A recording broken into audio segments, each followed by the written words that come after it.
So Jai Hind everyone, welcome back to the channel. आज हम पढ़ने वाले हैं political institution India unit number 7 आपके UGC NET JRF political science का, जो कि काफ़ी हेल्पफुल होने वाला है आने वाले एग्ज़ाम जून 2025 में। आपके एग्ज़ाम को सिर्फ कुछ ही दिन बाकी रह गए हैं और आपको ज़रूरी है कि आप सारे पीवाईक्यूज़ प्रैक्टिस करो। तो आपको मैंने बहुत सारे यूनिट के ऑलरेडी पीवाईक्यूज़ करवा चुकी हूँ। जिसने नहीं देखा तो आप मेरी पीवाईक्यू की प्लेलिस्ट जाके देख सकते हो। उसमें political theory, western political thought, then आपका कंपैरेटिव पॉलिटिक्स, पॉलिटिकल प्रोसेस, ये कुछ यूनिट्स हैं जो हम कवर कर चुके हैं उसके 8 साल के पीवाईक्यूज़। और आज हम कवर करने जा रहे हैं यूनिट 7, जो कि एक बहुत इम्पॉर्टेंट यूनिट है। यहाँ से काफ़ी सारे क्वेश्चन देखे गए हैं पिछले एक साल के अंदर। तो 2017 के क्वेश्चंस हम ऑलरेडी प्रैक्टिस कर चुके थे। अगर आपको देखना है तो 2017 के क्वेश्चन मैंने अलग से प्रैक्टिस कराए हैं, वही पीवाईक्यू प्लेलिस्ट में ही है स्टार्टिंग में। और आज हम स्टार्ट करेंगे 2018 के क्वेश्चन पेपर से। और सिर्फ ऐसे नहीं है कि सिर्फ हमने क्वेश्चन पढ़ा और आंसर देखा and we are moving on to the next question. No, हम उसके चारों ऑप्शंस देखेंगे, एनालाइज करेंगे, तभी मैंने यहाँ लिखा है पीवाईक्यू एनालिसिस। तो और जिसको नहीं पता, मैं आपको बता दूं कि मैं ट्रिक्स से क्वेश्चंस याद करवाती हूँ, शॉर्ट ट्रिक्स या कोई फैक्ट्स होता है तो हम उससे याद करते हैं एक स्टोरी के थ्रू। So let's begin. तो ये पिछले 8 साल के क्वेश्चंस जो है आपको बहुत काम आएंगे। ऑलमोस्ट आपका 80 to 90% जो पॉलिटी वाला चैप्टर है वो खत्म हो जाएगा।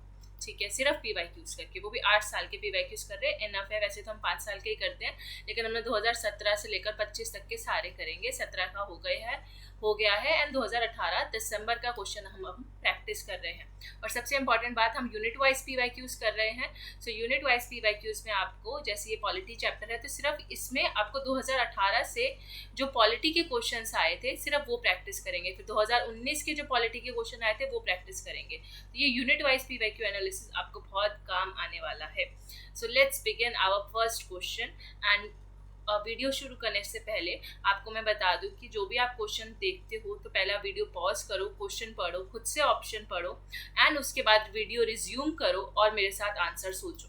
ठीक है, तो ये बेस्ट तरीका होगा आपका पीवाईक्यू प्रैक्टिस करने का। सिर्फ ये नहीं कि मैंने आपको क्वेश्चन बताया, आंसर बताया एंड यू आर डन। नहीं, आपको खुद से क्वेश्चन पढ़ना है, क्योंकि मैं तो पेपर में आके आपके लिए क्वेश्चन नहीं पढ़ूंगी ना। सो उस हिसाब से हमें पेपर के पॉइंट ऑफ व्यू से स्ट्रैटेजी लगानी है यहाँ पे। तो असर्शन एंड रीजनिंग का पहला क्वेश्चन है जो 2018 में पॉलिटी से आया था, पॉलिटिकल इंस्टीट्यूशन वाले चैप्टर से। The essence of federalism lies not in the institutional और constitutional structure but in the society itself. तो जो फेडरलिज्म है वो सिर्फ इंस्टीट्यूशनल या कॉन्स्टिट्यूशनल स्ट्रक्चर में नहीं होता, ठीक है, जिसको हम बोलते हैं, तो फेडरलिज्म को हम हिंदी में बोलते हैं संघवाद। तो संघवाद आपको पता है सेपरेशन ऑफ पावर से रिलेटेड होता है। और फेडरलिज्म जो है कोई इंस्टीट्यूशनल स्ट्रक्चर नहीं है, या ना ही वो संवैधानिक ढांचा है, बल्कि वो एक सोसाइटी का पार्ट होता है। क्या एसेंस ऑफ फेडरलिज्म क्या है, फेडरलिज्म की पहचान या उसका इंपॉर्टेंस क्या है, कि फेडरलिज्म सोसाइटी में भी एग्जिस्ट करता है, separation of power. To be more specific, हम इसको सेपरेशन ऑफ पावर ना बोल के हम इसको डिवीजन ऑफ पावर बोले तो ज़्यादा सही है। सेपरेशन ऑफ पावर आपका डिसेंट्रलाइजेशन का कॉन्सेप्ट होता है, और फेडरलिज्म जैसे आपको पता है कि जैसे यूनियन लिस्ट होती है, स्टेट लिस्ट होती है, फिर कॉन्करेंट लिस्ट होती है। ये किसका एग्जाम्पल है, फेडरलिज्म का। ठीक है, तो हम डिवीजन ऑफ पावर्स कैसे करते हैं। एंड दूसरा रीजन ये कहता है, रीजन वाला जो स्टेटमेंट है, जो कोalition गवर्नमेंट है यानी कि जो गठबंधन की सरकार है, वो सबसे अच्छी मानी जाती है, बेस्ट मानी जाती है इन अ हेट्रोजीनियस सोसाइटी। हेट्रोजीनियस एक होता है, होमोजीनियस होता है। होमोजीनियस यानी कि यूनिफॉर्मिटी होती है, हर कोई मतलब एक जैसा, और हेट्रोजीनियस मतलब अलग अलग। ठीक है, तो एक हेट्रोजीनियस सोसाइटी जो कि इंडिया है, इंडिया क्या है, डाइवर्स सोसाइटी, अलग अलग लोग, अलग अलग प्रांत के अलग अलग कल्चर को प्रेजेंट करते हैं, राइट। तो ऐसे केस में अगर कोalition गवर्नमेंट है वो बेस्ट होती है। तो आप लॉजिकली सोचो क्या ये सही है, तो यस ये भी सही है। लेकिन अब कोalition गवर्नमेंट और फेडरलिज्म का आपस में कुछ लेना देना है क्या, नहीं। सो इसका आंसर होगा ऑप्शन नंबर 2, कि दोनों ही स्टेटमेंट हमारे पास ट्रू है, लेकिन जो आर स्टेटमेंट है यानी कि रीजन, वो करेक्ट एक्सप्लेनेशन नहीं है ए का। इंडिविजुअली ये दोनों करेक्ट है, लेकिन आपस में इनका कोई लिंक नहीं है। अब ये पूछा गया है नेक्स्ट क्वेश्चन, जो गवर्नमेंट ऑफ इंडिया एक्ट है 1919 का, उसका फीचर क्या नहीं है। ये आप हमेशा देखना भूल जाते हो और फिर गलत आंसर टिक कर देते हो। तो नॉट अ फीचर पूछा है। तो गवर्नमेंट ऑफ इंडिया एक्ट 1919 अगर आपने पढ़ा हो तो उसमें बाइकैमरल लेजिस्लेचर की बात हुई थी एट द सेंटर, कि 2 बाइकैमरल होंगे। ठीक है, सेंटर में 2 बाइकैमरल लेजिस्लेचर यानी कि 2 लॉ मेकिंग बॉडीज होंगी। Then legislative assembly to have an elected majority, और लेजिस्लेटिव असेंबली में जो मेजॉरिटी कैसे होगी, इलेक्टेड मेजॉरिटी होगी, ये भी सही है, ये भी गवर्नमेंट ऑफ इंडिया एक्ट में बोला गया था। Then legislative council enable to move resolution on budget, तो अब ये बोला गया कि जो लेजिस्लेटिव काउंसिल है यानी कि हमारी एक तरीके से विधानसभा बोल सकते हो, विधान परिषद बोल सकते हो, अगर इसके यहाँ पे हम स्टेट लगा दें तो यहाँ पे स्टेट लेजिस्लेटिव काउंसिल की ही बात हो रही है माना जाए तो इसमें क्या जो उनके पास ये पावर है कि वो बजट रेजोल्यूशन पास कर सकते हैं, बजट को पेश कर सकते हैं, क्या लेजिस्लेटिव काउंसिल के पास ये पावर है? सो नहीं, ठीक है, ये power government of India act 1990 के तहत नहीं दी गई थी एंड नॉट अ फीचर बोला गया था। तो ये हमारा third option will be the right answer for this question. ये रहा आपका आंसर नंबर 3। और फोर्थ ऑप्शन भी देख लेते हैं, communal representation extended to Sikh population जो है हमारे सिख समाज, उसके लिए हमने कम्युनल रिप्रेजेंटेशन दे दिया था गवर्नमेंट ऑफ इंडिया एक्ट 1919 के तहत। तो ये 3 फीचर्स जो थे गवर्नमेंट ऑफ इंडिया एक्ट के थे, और जो ये बजट वाला फीचर है वो ऐसा कुछ बात ऐसी कोई पावर लेजिस्लेटिव काउंसिल को नहीं दी गई थी इस एक्ट के तहत। Next question, consider the following statements, the fundamental rights constitute limitations upon state actions. तो जो हमारे फंडामेंटल राइट्स है वो स्टेट का जो काम करने का तरीका है, कहीं ना कहीं फंडामेंटल राइट्स उस पर एक रिस्ट्रिक्शंस इम्पोज करते हैं। अदरवाइज अगर फंडामेंटल राइट्स ना हो तो स्टेट अपनी मर्जी से कुछ भी करेगा, क्योंकि हमें फंडामेंटल राइट्स स्टेट को हमारे प्रोटेक्ट करने होते हैं। तो कोई भी एक्शन लेते टाइम वो रिस्ट्रिक्टेड रहते हैं, अगर वो फंडामेंटल राइट के खिलाफ वो एक्शन जा रहा है तो वो एक्शन नहीं ले सकते। वेयरएज यहाँ पे कंपेयर किया गया है डायरेक्टिव प्रिंसिपल से, डीपीएसपी जो है कि जो डायरेक्टिव प्रिंसिपल्स हैं वो स्टेट को इंस्ट्रक्शंस देते हैं कि वो कुछ काम कर टू डू सर्टेन थिंग्स, कि कुछ काम कर पाए। ठीक है, तो डायरेक्टिव प्रिंसिपल्स क्या है, डायरेक्टिव में ही, वर्ड में ही डायरेक्टिव में ही आ रहा है कि आपको डायरेक्ट कर रहे हैं। किसको डायरेक्ट कर रहे हैं? स्टेट को डायरेक्ट कर रहे हैं कि स्टेट का ये रिस्पॉन्सिबिलिटी है कि वो ये काम तो करेंगी जो डीपीएसपी में लिखे हुए हैं। सो ये ऑप्शन नंबर 1 आपका सही है। Then the directive principle are not enforceable in the courts, तो डायरेक्टिव प्रिंसिपल जो है उसको हम कोर्ट में इन्फोर्स नहीं कर सकते, सिर्फ फंडामेंटल राइट्स को इन्फोर्स कर सकते हैं। तो ये भी सही है, ठीक है।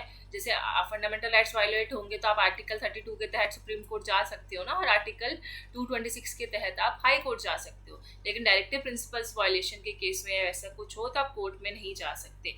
तो सेकेंड ऑप्शन भी सही, ठीक है। अब आपके सामने देखो 3-4 ऑप्शंस हैं, आप देख सकते हो, ये रहे 1 2 3 4, ठीक है। तो आप अपना आंसर सोच सकते हो, और बाकी हम थर्ड ऑप्शन पढ़ते हैं।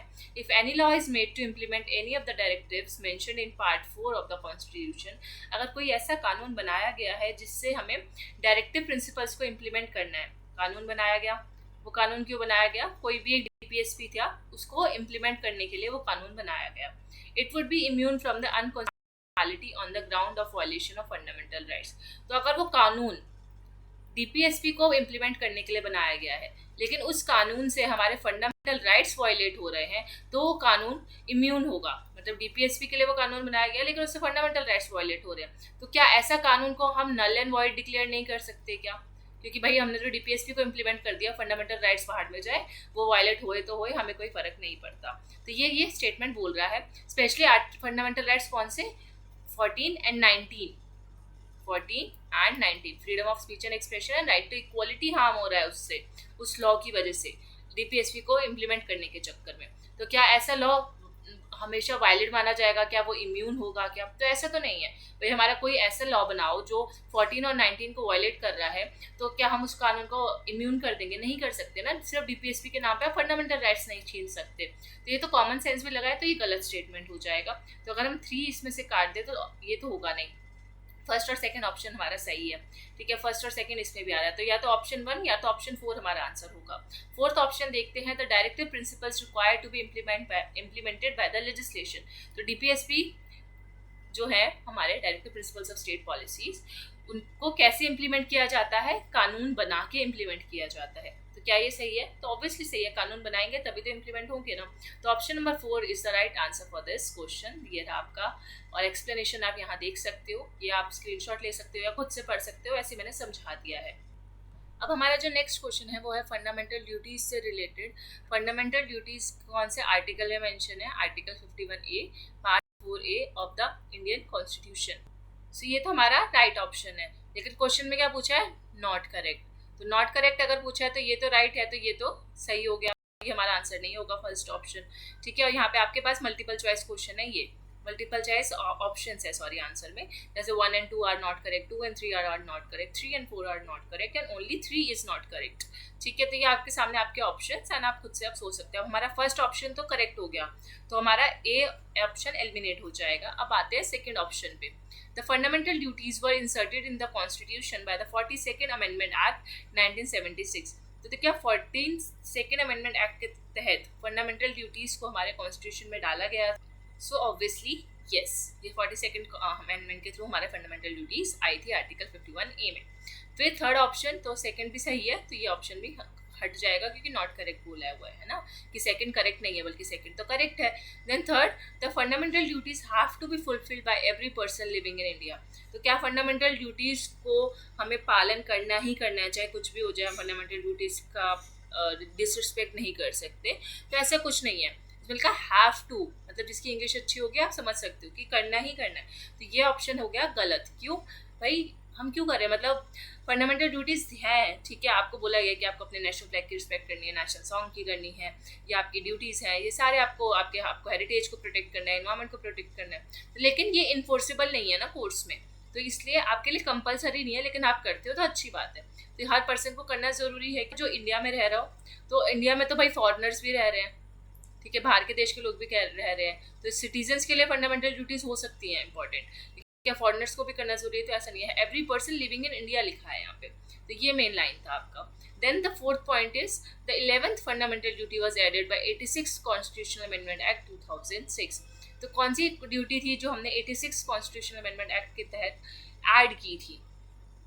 सो यस, 11th जो हमारी फंडामेंटल ड्यूटी थी वो 86 कॉन्स्टिट्यूशनल अमेंडमेंट एक्ट के तहत ऐड हुई थी, लेकिन क्या वो 2006 में आया था वो अमेंडमेंट? तो देखो यहाँ पे सिर्फ ईयर चेंज कर दिया, और जिसको पता होगा कि हाँ 11th 86 में आई थी, और हम ऑप्शन 3 करेक्ट करके आ जाएंगे, लेकिन ऑप्शन 4 करेक्ट होगा क्योंकि जो फोर्थ स्टेटमेंट है वो भी गलत है। ठीक है, तो आंसर नंबर 3 होगा क्योंकि 3 और 4 दोनों गलत है, और ऑप्शन नंबर 4 भी एलिमिनेट हो जाएगा। तो आंसर क्या है इसका? आंसर 3। क्यों? क्योंकि थर्ड और फोर्थ दोनों ही गलत है, यहाँ पे इसका ईयर गलत था, ये 2002 है। और 11 फंडामेंटल ड्यूटी क्या थी अगर आपको तो 6 से लेकर 14 ईयर्स तक के बच्चे जो हैं वो पेरेंट्स की रिस्पॉन्सिबिलिटी बनती है कि अपने बच्चों को, जो 6 से 14 साल तक के बच्चे हैं, उनको वो एजुकेशन प्रोवाइड करें, अपॉर्चुनिटी दे एजुकेशन की। Now coming to the next question, इसमें पूछा गया है कि ऐसा कौन सा संविधान में ऐसा कौन सा संशोधन हुआ था, कौन सा अमेंडमेंट हुआ था जिसमें जो forest and protection of wild animals है, ठीक है, वो स्टेट लिस्ट से हटाकर कॉन्करेंट लिस्ट का हिस्सा बना दिया गया था। तो आपको याद होगा कौन सा अमेंडमेंट था वो? 42nd amendment act. अब forest and protection of wild animals पहले स्टेट लिस्ट में आते थे कि स्टेट ही इस पे कानून बना सकता है, अब कॉन्करेंट में आ गए, यानी कि दोनों इस पे कानून बना सकते हैं। इसके अलावा कुछ और सब्जेक्ट्स भी थे जिसको स्टेट लिस्ट से हटाकर कॉन्करेंट लिस्ट में डाला गया था। फॉर एग्जाम्पल एजुकेशन, दूसरा था हमारा वेट्स एंड मेजर्स, ऐसा भी था, ठीक है। फिर था फॉरेस्ट और प्रोटेक्शन ऑफ वाइल्ड एनिमल्स। अब आपको मैंने 3 बता दिए, बाकी 2 और आप बताएंगे कमेंट सेक्शन में कि और कौन से सब्जेक्ट्स थे जिनको स्टेट से हटाकर कॉन्करेंट लिस्ट में डाला गया था 42nd अमेंडमेंट में। अब ये जो नेक्स्ट क्वेश्चन है ये भी आपका अमेंडमेंट से रिलेटेड है, 4th, 5th, 6th और 7th। ऐसा कौन सा अमेंडमेंट था जिसमें क्या हुआ कि जो कॉन्स्टिट्यूशन में बोला गया कि the same person be appointed as a governor of one or more state. पहले गवर्नर क्या होता था? गवर्नर सिर्फ एक ही स्टेट का था। अब उसको बोला गया ये जो गवर्नर बना है, ये बंदा फॉर एग्जांपल इसका नाम है XYZ, तो ये जो XYZ गवर्नर बना है किसी ABCD स्टेट का, तो ये जो गवर्नर है वो किसका DEC स्टेट का भी गवर्नर हो सकता है। मतलब मान लो ABC की जगह आप मान लो इसको केरला, इसको गोवा, ठीक है, ऐसे करके। सो ये जो सेम पर्सन है वो दोनों स्टेट का गवर्नर होगा। या लेफ्टिनेंट गवर्नर भी जो है वो एक से ज़्यादा यूनियन टेरिटरी के सेम पर्सन लेफ्टिनेंट गवर्नर भी हो सकता है यूनियन टेरिटरी का। मतलब एक पर्सन गवर्नर है किसी स्टेट का और वही सेम पर्सन लेफ्टिनेंट गवर्नर है किसी यूटी का, तो ये भी हो सकता है, ये सिनेरियो भी। तो ये कौन से अमेंडमेंट में ये चीज़ बोली गई थी? तो हमारा अमेंडमेंट था, याद रखना आपको, सत्ते पे सत्ता, 7th अमेंडमेंट एक्ट 1956, जिसको आप याद रखो सत्ता, ठीक है। सत्ता में कौन आ रहा है? गवर्नर। सत्ता यानी कि 7th, ठीक है। तो सत्ते में कौन आया? गवर्नर आ रहा है, या लेफ्टिनेंट गवर्नर को सत्ता चाहिए। सत्ता की उसको इतनी भूख है कि वो एक से ज़्यादा स्टेट का गवर्नर बनना चाहता है, या फिर उसके पास स्टेट का गवर्नर तो है, वो यूटी का भी लेफ्टिनेंट गवर्नर बनना चाहता है। तो उसको इतनी सत्ता की भूख हो गई है गवर्नर को, ठीक है। तो क्या कर सकते हो आप? इसी ये ट्रिक है याद रखने की कि 7th अमेंडमेंट था 1956 का।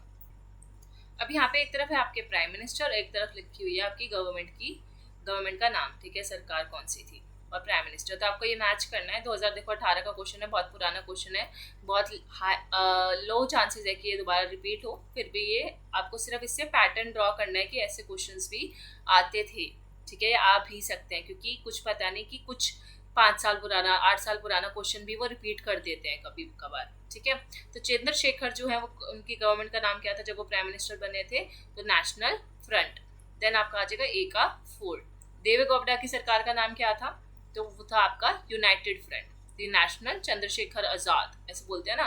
जैसे मैं एग्जांपल दे रही हूँ, तो हमारे सोशल बहुत बड़े देशभक्त थे चंद्रशेखर आजाद, है ना, तो वो नेशनल देशभक्त थे, तो नेशनैलिटी के लिए काम करते थे। तो आप इसको ट्रिक से याद कर सकते हो कि नेशनल फ्रंट, ठीक है, कैसे कि जो हमारे नेशन के लिए काम कर रहा है, चंद्रशेखर आजाद हमारे नेशन के लिए काम कर रहे हैं, ऐसे करके आप याद कर सकते हो।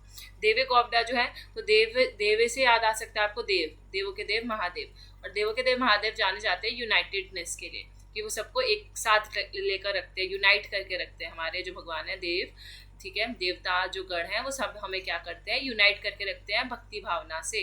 तो यूनाइटेड फ्रंट देवे गौड़ा।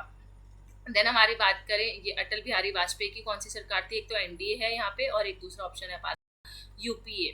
तो ये तो बहुत ईजी है, मनमोहन सिंह का आपको पता है कांग्रेस, तो कांग्रेस में कौन सा है? एनडीए है या यूपीए है? तो ऑब्वियसली यूपीए, तो डी का हो जाएगा आपका 3। और अटल बिहारी वाजपेयी एनडीए की सरकार के थे। ये आपको 2 ऑप्शन तो बहुत इजी थे, बाकी 2 मैंने आपको ट्रिक से याद करा दिए, ये तो आपको वैसे भी पता ही होगा। तो मनमोहन सिंह यूपीए सरकार और अटल बिहारी वाजपेयी एनडीए की सरकार से थे। और ये आ गया आप एनडीए का सबसे फेवरेट क्वेश्चन, क्रोनोलॉजिकल ऑर्डर। मतलब ये देखो 2017 में भी आए थे, अभी 2018 का पेपर हम सॉल्व कर रहे हैं, 2017 का हम कर चुके हैं, 2018 में भी आए थे, और अभी तक 2025 तक भी क्रोनोलॉजी वाले क्वेश्चन रिपीट होते हैं हर साल, वो भी सबसे ज़्यादा पॉलिटी वाली चैप्टर, यानी कि पॉलिटिकल इंस्टीट्यूशन, ये जो चैप्टर है यूनिट 7, इससे सबसे ज़्यादा क्वेश्चन हर बार आते भी हैं, और हम सबसे ज़्यादा क्रोनोलॉजी वाले आते हैं। अगर आपको याद होगा 2024 में भी कितने सारे क्रोनोलॉजी के क्वेश्चन आए थे, 25 में भी, और इसी से आते हैं। अब यहाँ पे पूछा गया था लोकसभा के स्पीकर्स को क्रोनोलॉजी में लगाना है, फिर कभी क्वेश्चन आ जाता है राज्यसभा के स्पीकर्स को क्रोनोलॉजी में लगाना है, या फिर किसी स्टेट को क्रोनोलॉजी में लगाना है। तो बहुत सारे ऐसे क्वेश्चन आते हैं, तो हम इतनी सारी क्रोनोलॉजीज तो याद नहीं कर सकते, लेकिन एटलीस्ट जो PYQs में आए हैं उससे थोड़ा सा पैटर्न ड्रॉ करके उनकी कुछ आप लिस्ट बना सकते हैं। जैसे लोकसभा के स्पीकर है, एक बारी पढ़ जाओ बस, शुरू के 2-3 पढ़ो, लास्ट के 2-3 पढ़ लो, बीच के 2-3 पढ़ लो, एंड फिर हमें बाकी तो अपने आप निकल जाता है, वो ऑप्शंस ऐसे बने हुए होते हैं। तो स्पीकर्स ऑफ लोकसभा की अगर हम बात करें तो शिवराज पटेल है, सोमनाथ चटर्जी, मनोहर जोशी और N Sanjiva Reddy. So you can pause the video and think of the answer, ठीक है। तो आप वीडियो पॉज कर सकते हो और आंसर सोचो, ये आपके सामने रहे 4 ऑप्शन। तो इसका जो करेक्ट आंसर है वो है option number 4, that is Sanjiva Reddy सबसे पहले आएंगे, फिर आपका आ जाएगा शिवराज पटेल, देन आपका Manohar Joshi, and then last में सोमनाथ चटर्जी। ये रहा आपका, एंड संजीवा रेड्डी जो थे 77 में बने हैं, और एक 67 से 69 के बीच में भी बने थे, फिर बाद में 77 से 1 महीने के लिए दोबारा भी बने थे। तो ये संजीवा रेड्डी हैं। फिर पटेल की अगर हम बात करें तो 1991 तो रेड्डी पटेल, तो हम पटेल से पूछ रहे हैं, पाटिल से पूछ रहे हैं, सॉरी, कि रेड्डी पाटिल आजकल पाटिल किसमें आते हैं? मतलब जो स्पेशली जो पुलिस वाली जो सीरीज होती है, वेब सीरीज या मूवीज, उसमें जो ज़्यादातर जो कांस्टेबल है उनका नाम पाटिल होता है ना। तो हम वो CID में भी बोल सकते हैं, या फिर ऐसे कोई भी आप कहानी बना सकते हो कि रेड्डी पाटिल, हमें एक कहाँ जाना है, हमें एक क्राइम सीन पे जाना है, तो आप बोल रहे हो रेड्डी पाटिल। तो संजीवा रेड्डी और पाटिल। अब पाटिल ने बोला हाँ जी सर रेडी हो, उसको जोश आ गया, और जोशी आ सकता है नेक्स्ट, कि जो आपका पाटिल है, जो आपका कांस्टेबल है, वो उसमें बहुत जोश आ गया कि हाँ हमें एक केस सॉल्व करना है। तो मनोहर जोशी 2002 से 4, एंड देन सोमनाथ चटर्जी, ठीक है। अब इसमें इतना जोश आ गया कि वो चटर चटर करे जा रहा है बार बार, कि मतलब वो चुप ही नहीं हो रहा है, इतना जोश आ गया कि चटर चटर कर रहा है, तो चटर्जी आ जाएगा। और लेटेस्ट वाले तो आपको पता ही है, ओम बिरला, ठीक है। Now next question Sarkaria commission से आया हुआ है। सरकारिया कमीशन ने गवर्नर की अपॉइंटमेंट को लेकर कौन कौन सी रिकमेंडेशन दी थी, कि गवर्नर की अपॉइंटमेंट जब होगी तो क्या क्या चीज़ें ध्यान में रखी जाएगी, ऐसा सरकारिया कमीशन ने बताया था। तो पहला रिकमेंडेशन उन्होंने ये दिया कि he should be an eminent in some walk of life, ठीक है, कि अपने ज़िंदगी के किसी भी पड़ाव में वो एक एमिनेंट स्कॉलर या एमिनेंट पर्सन होना चाहिए। मतलब प्रसिद्ध व्यक्ति होना चाहिए जो गवर्नर बनेगा। दूसरा, वो स्टेट के बाहर से होना चाहिए। अब एक बात बताओ, अगर गवर्नर स्टेट के बाहर से होगा तो कैसे चलेगा? गवर्नर तो वही होगा ना जो जिस स्टेट का गवर्नर हमें बनाना है, तो उसी स्टेट का वो होना चाहिए, राइट? तो ये आपका ऑप्शन हो गया गलत, ठीक है।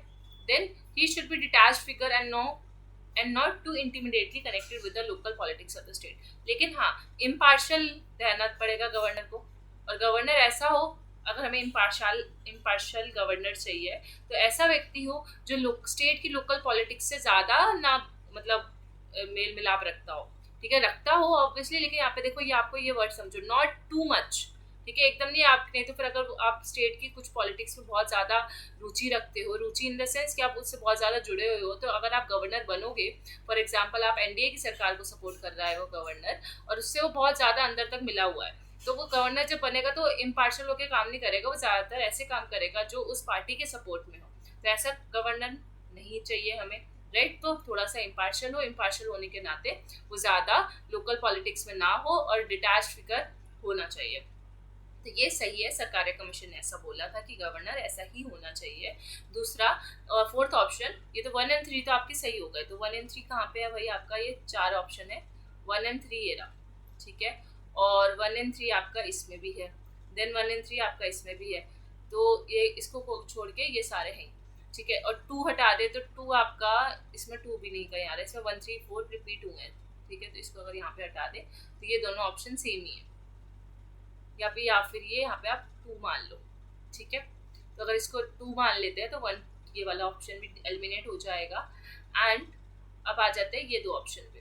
ही should be a person who has not taken to great a part in politics. वो ऐसा पर्सन होना चाहिए गवर्नर जो ज़्यादातर पॉलिटिक्स में ज़्यादा बढ़ चढ़ के हिस्सा ना लिया हो, जिसने in general and in the recent past and in particular, ठीक है। और मतलब रिसेंट पास्ट में तो बिल्कुल भी नहीं, हो सकता है उसकी पुरानी हिस्ट्री रही हो पॉलिटिक्स की, लेकिन जब वो गवर्नर बनने वाला है उससे 1-2 साल पहले तक तो उसका कोई ज़्यादा पॉलिटिक्स में बढ़ चढ़कर हिस्सा नहीं लेना होना चाहिए, ताकि इम्पार्शलिटी बनी रहे। सो यहाँ पे आ जाएगा फोर्थ ऑप्शन भी आपका करेक्ट। तो 1 3 एंड 4 दैन के option number 3 is the right answer for this question. अब इसी क्वेश्चन में मैंने आपको बोला कि जैसे हम सिर्फ क्वेश्चन आंसर प्रैक्टिस नहीं कर रहे हैं, उसके एक्सप्लेनेशन भी देख रहे हैं। जहाँ पे एक्सप्लेनेशन बहुत इंपॉर्टेंट है वहाँ पे उस पर मैं ज़्यादा तवज्जो भी दूंगी। सो अगर बात करें इसके रिकमेंडेशन की, क्या क्या रिकमेंडेशन दी थी, तो पहला तो जो गवर्नर है उसको सीएम जो है, सीएम के साथ डिस्कस करके उसको नॉमिनेट किया जाएगा। वो किसी ना किसी फील्ड में वेल नोन होगा, लोकल पॉलिटिक्स में ज़्यादा एक्टिव नहीं होगा। लेकिन यहाँ पे एक पॉइंट है जो कि हो सकता है ये गलत हो, या फिर सरकारिया कमीशन ने रिकमेंडेशन दिया हो कि वो गवर्नर जो है आउटसाइड द कंट्री होना चाहिए। So this is some dilemma in this. ऐसा तो नहीं होना चाहिए कि कोई कमीशन ऐसी रिकमेंडेशन दे, तो या तो ये मैंने टाइपिंग एरर किया है या फिर मैं नॉट लगाना भूल गई हूँ। तो इसमें आप एक बार क्रॉस चेक कर लेना, ठीक है। Then he should be someone who has never been active in politics, ये हमने पढ़ लिया। स्पेशली रिसेंटली इतना एक्टिव नहीं होना चाहिए पॉलिटिक्स में। अगर गवर्नर को हमें रिमूव करना है तो एक्सेप्शनल सर्कमस्टांसेस में इसे रिमूव किया जाएगा, डिसिप्लिनरी एक्शन लिया जाएगा, उसको रीज़न बताया जाएगा कि अगर आप गवर्नर को रिमूव भी कर रहे हो तो रीजनेबल होना चाहिए वो रीज़न, ठीक है। रीजनेबल चांस मिलना चाहिए उस गवर्नर को कि वो अपने आप को डिफेंड कर सके। तो जैसे 14 डेज का नोटिस पीरियड वगैरह होता है, या वो सारी चीज़ें। He is not an agent of centre just because he completed under article 356। अगर मान लो आर्टिकल 356 आपको पता है हमारा प्रेसिडेंशियल रूल, अगर किसी स्टेट में प्रेसिडेंशियल रूल लग जाता है तो गवर्नर जो है वो सेंटर की कठपुतली बनके नहीं रहेगा उस टाइम पे। He does so because he was devotion of the states constitutions, laws and people. क्योंकि हम उसका एजेंट क्यों नहीं बना सकते भाई? सेंटर का जब आर्टिकल 356 लगता है किसी स्टेट में तो सेंटर का एकदम बहुत इंपॉर्टेंट रोल हो जाता है। लेकिन हम नहीं चाहते कि गवर्नर की ये पावर का मिसयूज हो आर्टिकल 356 के दौरान। सो इसलिए यहाँ पे बोला गया, क्योंकि वो क्या लेता है, लेता है कि हम स्टेट के कॉन्स्टिट्यूशन को प्रोटेक्ट करेगा, स्टेट के लॉज को, स्टेट के लोगों को प्रोटेक्ट करेगा। तो उस टाइम पे वो सेंटर की कठपुतली बन के नहीं रहना चाहिए, ऐसा रिकमेंडेशन दी थी सरकारिया कमीशन ने। And he convince that the service constitution collapse has occurred which he must report in the public interest. अगर स्टेट का जो कॉन्स्टिट्यूशन है वो उस पर आँच आ जाती है तो उसको रिपोर्ट करना पड़ेगा गवर्नर को। He should be prevented from holding any constitutional position other than governor, vice president or president when he leaves the office. तो वो कोई और कॉन्स्टिट्यूशनल पोजीशन होल्ड नहीं कर सकता। ऐसा नहीं है कि वो गवर्नर है तो आगे चल के वो IAS IPS बन जाएगा, नहीं। अगर वो गवर्नर है तो वाइस प्रेसिडेंट या प्रेसिडेंट तक वो ये पोजीशन होल्ड कर सकता है, इसके अलावा और कोई पोजीशन वो होल्ड नहीं कर सकता। और ही should be granted reasonable post retirement benefits, और उसको पोस्ट रिटायरमेंट बेनिफिट्स भी मिलने चाहिए। तो इतनी सारी बातें गवर्नर के लिए सजेशन दिया था या रिकमेंडेशन दिया था सरकार या कमीशन ने। Now coming to the next question of assertion and resting from 2018, article 1 India को यूनियन ऑफ स्टेट्स बोलता है। दूसरा, जो यूनियन ऑफ स्टेट्स टर्म है वो किस लिए यूज किया गया है? टू कर्ब सब नेशनलिज्म, सब नेशनलिज्म को रोकने के लिए ये टर्म यूज किया है हमने जानबूझ के। And strengthening unity and integrity of the country, और ताकि हमारी जो देश है उसकी जो संप्रभुता है, उसकी जो एकता है और उसकी जो इंटीग्रिटी है वो बनी रहे। तो क्या ये सही है दोनों ऑप्शन? सो ऑब्वियसली येस, ये तो कॉमन सेंसिकल है। वैसे जो ज़्यादातर स्टेट्स है वो फेडरेशन ऑफ स्टेट्स यूज़ करते हैं, लेकिन हमने फेडरेशन वर्ड की जगह यूनियन ऑफ स्टेट्स यूज़ किया। नहीं तो क्योंकि अगर हम ये नहीं बताते तो स्टेट्स तो थे, आपको सबको पता है, अलग अलग स्टेट अपने अपने आंदोलन कर रहे थे, सब अलग होना चाहते थे इंडिया से, तो सब इंडिया का पार्ट बने रहे, इसलिए हमने उसको बोला यूनियन ऑफ स्टेट्स। क्योंकि हर कोई दूसरा स्टेट उठ के नहीं तो ऑटोनॉमी की डिमांड करने लग जा रहा था। इनमें से किसने, लोग हैं, इनमें से किसने सुप्रीम कोर्ट को क्रिटिसाइज किया है और बोला कि ये डीपली पैराडॉक्सिकल इंस्टीट्यूशन है? सुप्रीम कोर्ट क्या है? पैराडॉक्सिकल इंस्टीट्यूशन है because it wields immense power with limited accountability. ठीक है, क्योंकि सुप्रीम कोर्ट के पास बहुत सारी पावर है और अकाउंटेबिलिटी कम है। ठीक है, तो सुप्रीम कोर्ट अगर कोई भी जजमेंट दे रहा है, ये मान लो इतना बड़ा जो सर्कल है सुप्रीम कोर्ट का है, सुप्रीम कोर्ट कोई जजमेंट दे रहा है तो उसके पास बहुत सारी पावर है। ठीक है, वो नल एंड वॉइड डिक्लेयर कर सकता है किसी लॉ को, अगर वो चाहे तो अपने डिस्क्रिप्शन का इस्तेमाल कर सकता है। लेकिन सुप्रीम कोर्ट की जो अकाउंटेबिलिटी है, ठीक है, जो जवाबदेही है दूसरों के प्रति, वो कम है। ठीक है, तो इसलिए सुप्रीम कोर्ट को क्रिटिसाइज करा है इस किसी पर्सन ने और उसको डीपली पैराडॉक्सिकल इंस्टीट्यूशन बोला है। तो वो जो पर्सन है जिन्होंने सुप्रीम कोर्ट को क्रिटिसाइज किया, उनका आपको नाम याद रखना है, तारक मेहता नहीं, प्रताप भानु मेहता। ठीक है, मैंने तारक मेहता जानबूझ के इसलिए बोला ताकि आपके एक दिमाग में याद रह जाए ट्रिक के तौर पे कि हाँ भाई, तारक मेहता ने सुप्रीम कोर्ट को क्रिटिसाइज किया था, यानी कि प्रताप भानु मेहता ने। और यहाँ पे आकर आपको नहीं पता तो पैराडॉक्सिकल का मतलब होता है सेल्फ कॉन्ट्राडिक्टरी, कई बार सुप्रीम कोर्ट अपनी ही जजमेंट को कॉन्ट्राडिक्ट कर देता है ना। सो ये रहा आपका एक्सप्लेनेशन। 2005 में जो प्रताप भानु मेहता की एक बुक आई थी, public institution in India performance and design, तो ये बुक का नाम भी याद रखना, उसमें इसने ये सुप्रीम क्रिटिसाइज किया था 2005 की बुक में, public institution in India performance and design. तो अभी हम क्या चैप्टर पढ़ रहे हैं? हम पढ़ रहे हैं पॉलिटिकल इंस्टीट्यूशन इन इंडिया पढ़ रहे हैं ना हम। और पॉलिटिकल की जगह अगर हम पब्लिक इंस्टीट्यूशन लगा दें तो बस आप याद रखो ये पूरा का पूरा चैप्टर प्रताप भानु मेहता को डेडिकेट हो जाएगा, अगर यहाँ पे पब्लिक की जगह पॉलिटिकल लिखा होता है तो। ठीक है, ये थोड़ा सा ट्रिक हो जाएगा। फिर इसमें से कौन सा आर्टिकल है कॉन्स्टिट्यूशन का जो बोलता है bounds all authorities to act in the aid of supreme court of India, कि जितनी भी अथॉरिटीज हैं उनको सुप्रीम कोर्ट के दायरे में रहकर काम करना पड़ेगा। ठीक है, तो वो है आर्टिकल 144। तो आपको याद रखना है कि आर्टिकल 144 जो है सुप्रीम कोर्ट को बहुत पावरफुल बनाता है कि जो सारी अथॉरिटीज है वो क्या करेंगी, सुप्रीम कोर्ट की एड यानी कि हेल्प लेंगी अपने काम डिसीजन लेते टाइम। तो एड, ठीक है, 144। अगर हम एक्सप्लेनेशन पढ़े तो कौन सी अथॉरिटीज की बात हो रही है? सिविल अथॉरिटीज, जुडिशियल अथॉरिटीज, कि उनको सुप्रीम कोर्ट के सानिध्य में या सुप्रीम कोर्ट के हेल्प से काम करना है। सिविल अथॉरिटी हो, जुडिशियल अथॉरिटी हो, सबको in territory of India shall be act in the supreme court. ये पूरा article same to same copy pasted है यहाँ पे, आर्टिकल 144। अब now a very difficult question and unpredictable question जो पॉलिटिकल इंस्टीट्यूशन से कितनी बार आते हैं, कि ऐसे कोई पूछ लेगा कि कितने 16th लोकसभा इलेक्शन जो हुआ था उसमें बीजेपी ने कौन सी लोकसभा सीट्स जीती थी? ठीक है, did the BJP win all the Lok Sabha seats? तो 16th लोकसभा इलेक्शन में बीजेपी ने ऐसे कौन से स्टेट्स है जहाँ से सारी की सारी लोकसभा सीट्स उन्होंने जीती हो? अब ये क्वेश्चन तो बिल्कुल भी नहीं आएगा क्योंकि 16th लोकसभा इलेक्शन 2018 का क्वेश्चन है।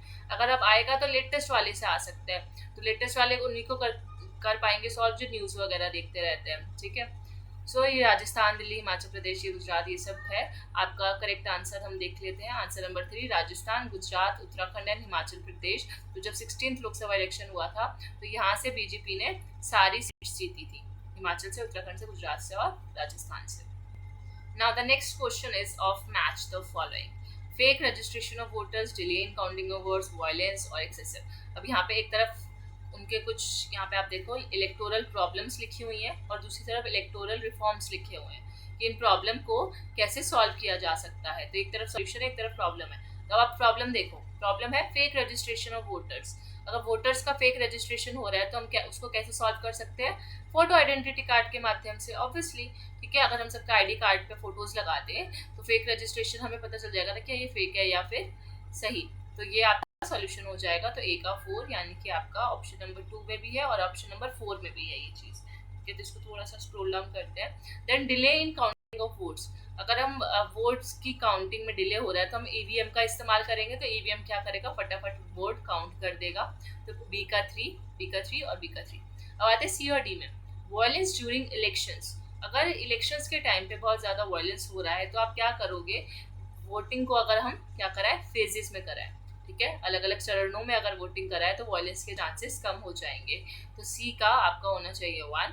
And excessive contestants. अगर जो इलेक्शन में खड़े हुए हैं अगर वो बहुत ज़्यादा हो जाए, कैंडिडेट्स जो खड़े हुए हैं कंटेस्ट कर रहे हैं इलेक्शन, वो बहुत ज़्यादा हो जाए, तो हम क्या कर सकते हैं? उसको रोकने के लिए हम सिक्योरिटी डिपॉजिट्स की जो फीस है वो बढ़ा सकते हैं। तो जितनी ज़्यादा हम फीस बढ़ाएंगे तो जो सिर्फ सीरियस कैंडिडेट होगा सिर्फ वही इलेक्शन में कंटेस्ट करेगा, और जो ऐसे सिर्फ मजे के लिए कंटेस्ट करते हैं वो हट जाएंगे ऑटोमेटिकली पीछे कि भाई इतना पैसा कौन लगाए और सिक्योरिटी डिपॉजिट हमें देना पड़ेगा। तो ये हम इसको इससे सॉल्व कर सकते हैं। तो ये होगा हमारा option number 4 is the right answer. अभी बहुत ही अच्छा प्यारा क्वेश्चन है कि जो कैग है इनमें से ऐसी कौन सी कमिटीज है जिसमें कैग हेल्प करता है इन exercising legislative control over the executive. तो कैग की मदद से चलने वाली कमिटीज कौन कौन सी है? तो 3 फाइनेंशियल कमिटीज है जो कैग की हेल्प लेती हैं। ठीक है, ताकि वो एग्जीक्यूटिव पे अपना लेजिस्लेटिव कंट्रोल स्थापित कर सके, लेजिस्लेटिव कंट्रोल के माध्यम से एग्जीक्यूटिव पे कंट्रोल कर सके, मतलब लेजिस्लेशन के माध्यम से, लॉ के माध्यम से एग्जीक्यूटिव पर कंट्रोल कर सके, और कैग इसमें उसकी हेल्प करता है। तो 3 फाइनेंशियल कमिटीज हैं हमारे कॉन्स्टिट्यूशन में। कौन कौन सी? तो यहाँ पे आपके पास सामने 4 ऑप्शन है। ठीक है, मैं आपको इसका ये भी दिखा देती हूँ 4 ऑप्शन कौन से यहाँ पे ये रहे। तो पहली तो estimate committee, yes. Public accounts committee, yes. Business advisory committee, no. Committee on government assurance, no. तो हमारे 2 ही ऑप्शन है, ये वैसे 3 है टोटल, लेकिन यहाँ पे 3 में से 2 दे रखी हैं, तीसरी में अभी बताऊंगी भी, चलो यही बता देती हूँ। कमेटी ऑन पब्लिक अंडरटेकिंग्स, जिसको आप शॉर्ट में PSUs वगैरह भी बोलते हो। तो कमेटी ऑन पब्लिक अंडरटेकिंग्स जो है, ये 3 कमिटीज होती हैं जो कैग की मदद से चलती हैं। तो ये आप भूलना मत। तो यहाँ पे तो तीसरी तो दे नहीं रखी, 2 ही हैं, तो यहाँ पे होगा option number 1 is the right answer. So this is your explanation. You can take the screenshot if you want. और ये जो 3 कमिटीज़ हैं ये 3 कैग रिपोर्ट्स को देखने के लिए बनाई जाती हैं। जो कैग की रिपोर्ट आती है ना, तो पहली जो कमेटी है वो ऑडिट रिपोर्ट बनाती है ऑन एप्रोप्रिएशन अकाउंट, देन फिर एक बनाती है फाइनेंशियल अकाउंट को लेकर, और जो तीसरी PSU वाली है वो पब्लिक सेक्टर अकाउंट्स को। तो एस्टीमेट कमेटी हो गई, एस्टीमेट कमेटी हमारा एप्रोप्रिएशन अकाउंट के लिए बनाएगी, फिर public accounts committee financial accounts देखेगी, और बाकी पब्लिक अंडरटेकिंग वाली पब्लिक सेक्टर अंडरटेकिंग्स की ऑडिट रिपोर्ट तैयार करेगी, और कैग इस तीनों में इसकी हेल्प करता है। अब नेक्स्ट क्वेश्चन, इनमें से किसने बोला था कि जो कैग का जो ऑफिस है वो खत्म कर देना चाहिए, मतलब जो कैग की पोस्ट है इसको अबॉलिश कर देना चाहिए? तो ये आपका बोला था पॉल एप्पलबाय ने। ठीक है, तो बस ये याद रखना कि कैग को खत्म करने के बाद एप्पलबाय ने की थी। तो हमने एप्पल खा खा के क्या खत्म कर दिया। ठीक है, मतलब एप्पल बहुत टेस्टी था, बहुत सारे एप्पल्स हमारे पापा हमारे लिए लेकर आए थे, और एप्पल हमने सारे फिनिश कर दिया, और फिनिश कर दिया यानी कि अबॉलिश कर दिए। तो ऐसे करके थोड़ा आप याद रख लेना कि एप्पलबाय ने कैग को अबॉलिश करने की बात की थी। अब कैग में भी देखो ए जो है, ए से एप्पल, ऐसे याद रख लो। अब ये जो बात थी ना, ये देखो पॉल एप्पलबाय ने ना 2 रिपोर्ट तैयार की थी पब्लिक एडमिनिस्ट्रेशन पे इन इंडिया। तो पब्लिक एडमिनिस्ट्रेशन इन इंडिया 1953 में 2 रिपोर्ट्स तैयार की थी। पहला रिपोर्ट का था और एक था re examination of India's administrative system 1956। तो एक 53 की रिपोर्ट थी, एक 56 की रिपोर्ट थी, 2 रिपोर्ट हो गई। और दोनों ही रिपोर्ट में एप्पलबाय ने कैग का जो रोल था उसको क्रिटिसाइज किया, उसके सिग्निफिकेंस को क्रिटिसाइज किया था। तो कौन कौन सी 2 रिपोर्ट थी आप इनका नाम भी याद रख सकते हो, पब्लिक एडमिनिस्ट्रेशन से ही रिलेटेड है। अब now next question is assertion reasoning. Assertion reasoning के जो क्वेश्चंस है वो पिछले एक साल नहीं आ रहे हैं, पर हो सकता है दोबारा से असर्शन रीजनिंग इस बार पेपर में देखने को मिले। तो an election commissioner can not be removed from the office except on the recommendation of chief election commissioner of India. आपको पता है एक चीफ इलेक्शन कमिश्नर होता है और उसके अंडर 2 इलेक्शन कमिश्नर और काम करते हैं। तो ये जो इलेक्शन कमिश्नर 2 अदर ओ लगा दो, अदर इलेक्शन कमिश्नर जो काम करते हैं वो सिर्फ और सिर्फ CEC यानी कि जो उनका चीफ है उसकी रिकमेंडेशन पे ही हटाए जा सकते हैं। क्या ये सही है? तो ऑब्वियसली ये सही है। और हटाता कौन है? प्रेसिडेंट। ठीक है, रिकमेंडेशन कौन देता है? CEC। दैट ही और शी यानी कि जो इलेक्शन कमिश्नर है ये अपॉइंट किए जाते हैं on the recommendation of chief election commissioner. तो इनको चीफ इलेक्शन कमिश्नर रिमूव भी इनके रिकमेंडेशन पे होता है और अपॉइंट भी इनके रिकमेंडेशन पे होता है। क्या ये सही है? नहीं। तो CEC जो ECs होते हैं, बाकी दो ECs जो होते हैं वो हटाते टाइम तो CEC का उसको में रिकमेंडेशन रहता है, लेकिन अपॉइंट करते टाइम ये नहीं रहता। तो A is true and R is false. तो फिर किसका होता है? सो इनको अपॉइंट कौन करता है? वो करता है प्रेसिडेंट, इसलिए ऑप्शन था गलत। So now the next question, जो सैलरी है और जो कंडीशन ऑफ सर्विसेज है कैग की, can not be varied to his or her disadvantages after his or her appointment. अगर आप कैग को अपॉइंट करते हो तो आप सैलरी की वजह से या जो उसको सर्विसेज प्रोवाइड की जाती है कैग को, उसके बिना पे आप उसको उनकी सैलरी और उसकी सर्विसेज को कैग के डिसएडवांटेज के लिए यूज नहीं कर सकते उसके अपॉइंटमेंट के बाद। कैग का अपॉइंटमेंट हो गया है, ठीक है। अब कैग को आप धमका नहीं सकते कि अगर आपने ऐसा नहीं किया तो हम आपकी सैलरी कम कर देंगे, या अगर आपने ऐसा किया तो आपकी सैलरी बढ़ा देंगे, या जो आपको पावर मिली हुई है या जो सर्विसेज आपको आपके अंदर जो पावर आती है उसको हम कम या बढ़ा देंगे। तो इसके साथ आप बिल्कुल छेड़खानी नहीं कर सकते। एक बार कैग अपॉइंट हो गया तो उसके डिसएडवांटेज में आप ये चीज़ यूज़ नहीं कर सकते। तो क्या ये सही है? तो yes, it is right. Then the office of the CAG is a constitutional office. और ऐसा क्यों किया जाता है कि आप सैलरी और कंडीशन ऑफ सर्विसेज के साथ छेड़छाड़ नहीं कर सकते? क्योंकि ये कॉन्स्टिट्यूशनल ऑफिस है। क्या है? कॉन्स्टिट्यूशनल बॉडी है ना, कॉन्स्टिट्यूशनल ऑफिस है, कॉन्स्टिट्यूशनल पोस्ट है। तो कॉन्स्टिट्यूशन में जो सैलरी और कंडीशन ऑफ सर्विसेज होंगी वही मानी जाएंगी, आप बदल नहीं सकते उसके अपॉइंटमेंट के बाद। तो ये इसका रीजन है और ये सही। तो option 1 is the right answer. अब हो गए हमारे 2018 के क्वेश्चंस खत्म। जो पॉलिटी से आए थे वो सारे हमने कर लिए। अब 2019 में कौन कौन से क्वेश्चन आए थे पॉलिटी से वो देखते हैं। इनमें से कौन सा आर्टिकल है जो प्रेसिडेंट को पावर देता है ऑर्डिनेंसेस इशू करने की? Very easy article, article 1 2 3। ठीक है। ऑर्डिनेंसेस आए हो, आपको पता होगा टेम्पररी जो लॉज प्रेसिडेंट बना सकता है कुछ टाइम पीरियड के लिए, पर्टिकुलर टाइम पीरियड के लिए, वो ऑर्डिनेंसेस होते हैं। Now next question from 2019 is a very interesting question. President की पावर्स के ऊपर है। देखते हैं आप में से कितनों को ये पावर पता है। करेक्ट पूछा है, ठीक है, और इसमें कोई मल्टीपल चॉइस ऑप्शंस नहीं है। इनमें से सिर्फ एक ही ऑप्शन ऐसा है जो करेक्ट है। तो आप वीडियो पॉज कर सकते हो और आंसर सोच सकते हो। तो सबसे पहला, he presides over the meetings of zonal council. तो जो जोनल काउंसिल्स की मीटिंग होती है उसका प्रिसाइड करना, मतलब उसका हेड कौन होता है उस टाइम पे? तो क्या प्रेसिडेंट होता है? नहीं। कौन होता है? Union home minister. यूनियन का जो मतलब होम मिनिस्टर है वो आपकी जोनल काउंसिल को प्रिसाइड करता है। तो ये ऑप्शन आपका हो गया गलत। अच्छा, head of inter state council कौन होता है? प्रेसिडेंट होता है क्या? नहीं, PM होता है। सो दैट्स व्हाई ये ऑप्शन भी हो गया आपका गलत। अब बात करते हैं, he can disqualify a member of parliament. President के पास ये पावर है कि वो MP को डिस्क्वालीफाई कर सकता है under article 102 on the recommendation of election commission. Election commission की रिकमेंडेशन पे आर्टिकल 102 के तहत प्रेसिडेंट के पास ये पावर है कि वो MP को निकाल सकता है। तो क्या ये सही है? तो obviously this is right. And अगर आपको लगेगा कि मैम फोर्थ ऑप्शन भी ठीक लग रहा है कि नेशनल इमरजेंसी डिक्लेयर कर सकता है प्रेसिडेंट, लेकिन आगे आपने पढ़ा एट हिज डिस्क्रिशन, अपनी मर्जी से, अपने सूझबूझ से। डिस्क्रिशन वैसे होता है सूझबूझ, ठीक है, सूझ जो बूझ ऐसे लिख सकते हैं, जैसे भी लिखते हैं जो भी। तो सूझबूझ आप समझ गए, अपने मतलब दिमाग लगा के डिस्क्रिशन से नेशनल इमरजेंसी डिक्लेयर कर सकता है। अब यहाँ तक पढ़े तो ठीक है, लेकिन एट हिज डिस्क्रिशन नहीं। पार्लियामेंट का भी तो अप्रूवल चाहिए होता है। यूनियन कैबिनेट जब तक उसको रिटर्न में नहीं लिख के देगा कि हाँ, और लोकसभा राज्यसभा दोनों में ये प्रस्ताव पास नहीं होगा, तब तक नेशनल इमरजेंसी प्रेसिडेंट अपनी मर्जी से थोड़ी डिक्लेयर कर सकता है। तो ये आ गया आपका गलत। तो option number 3 is the right answer.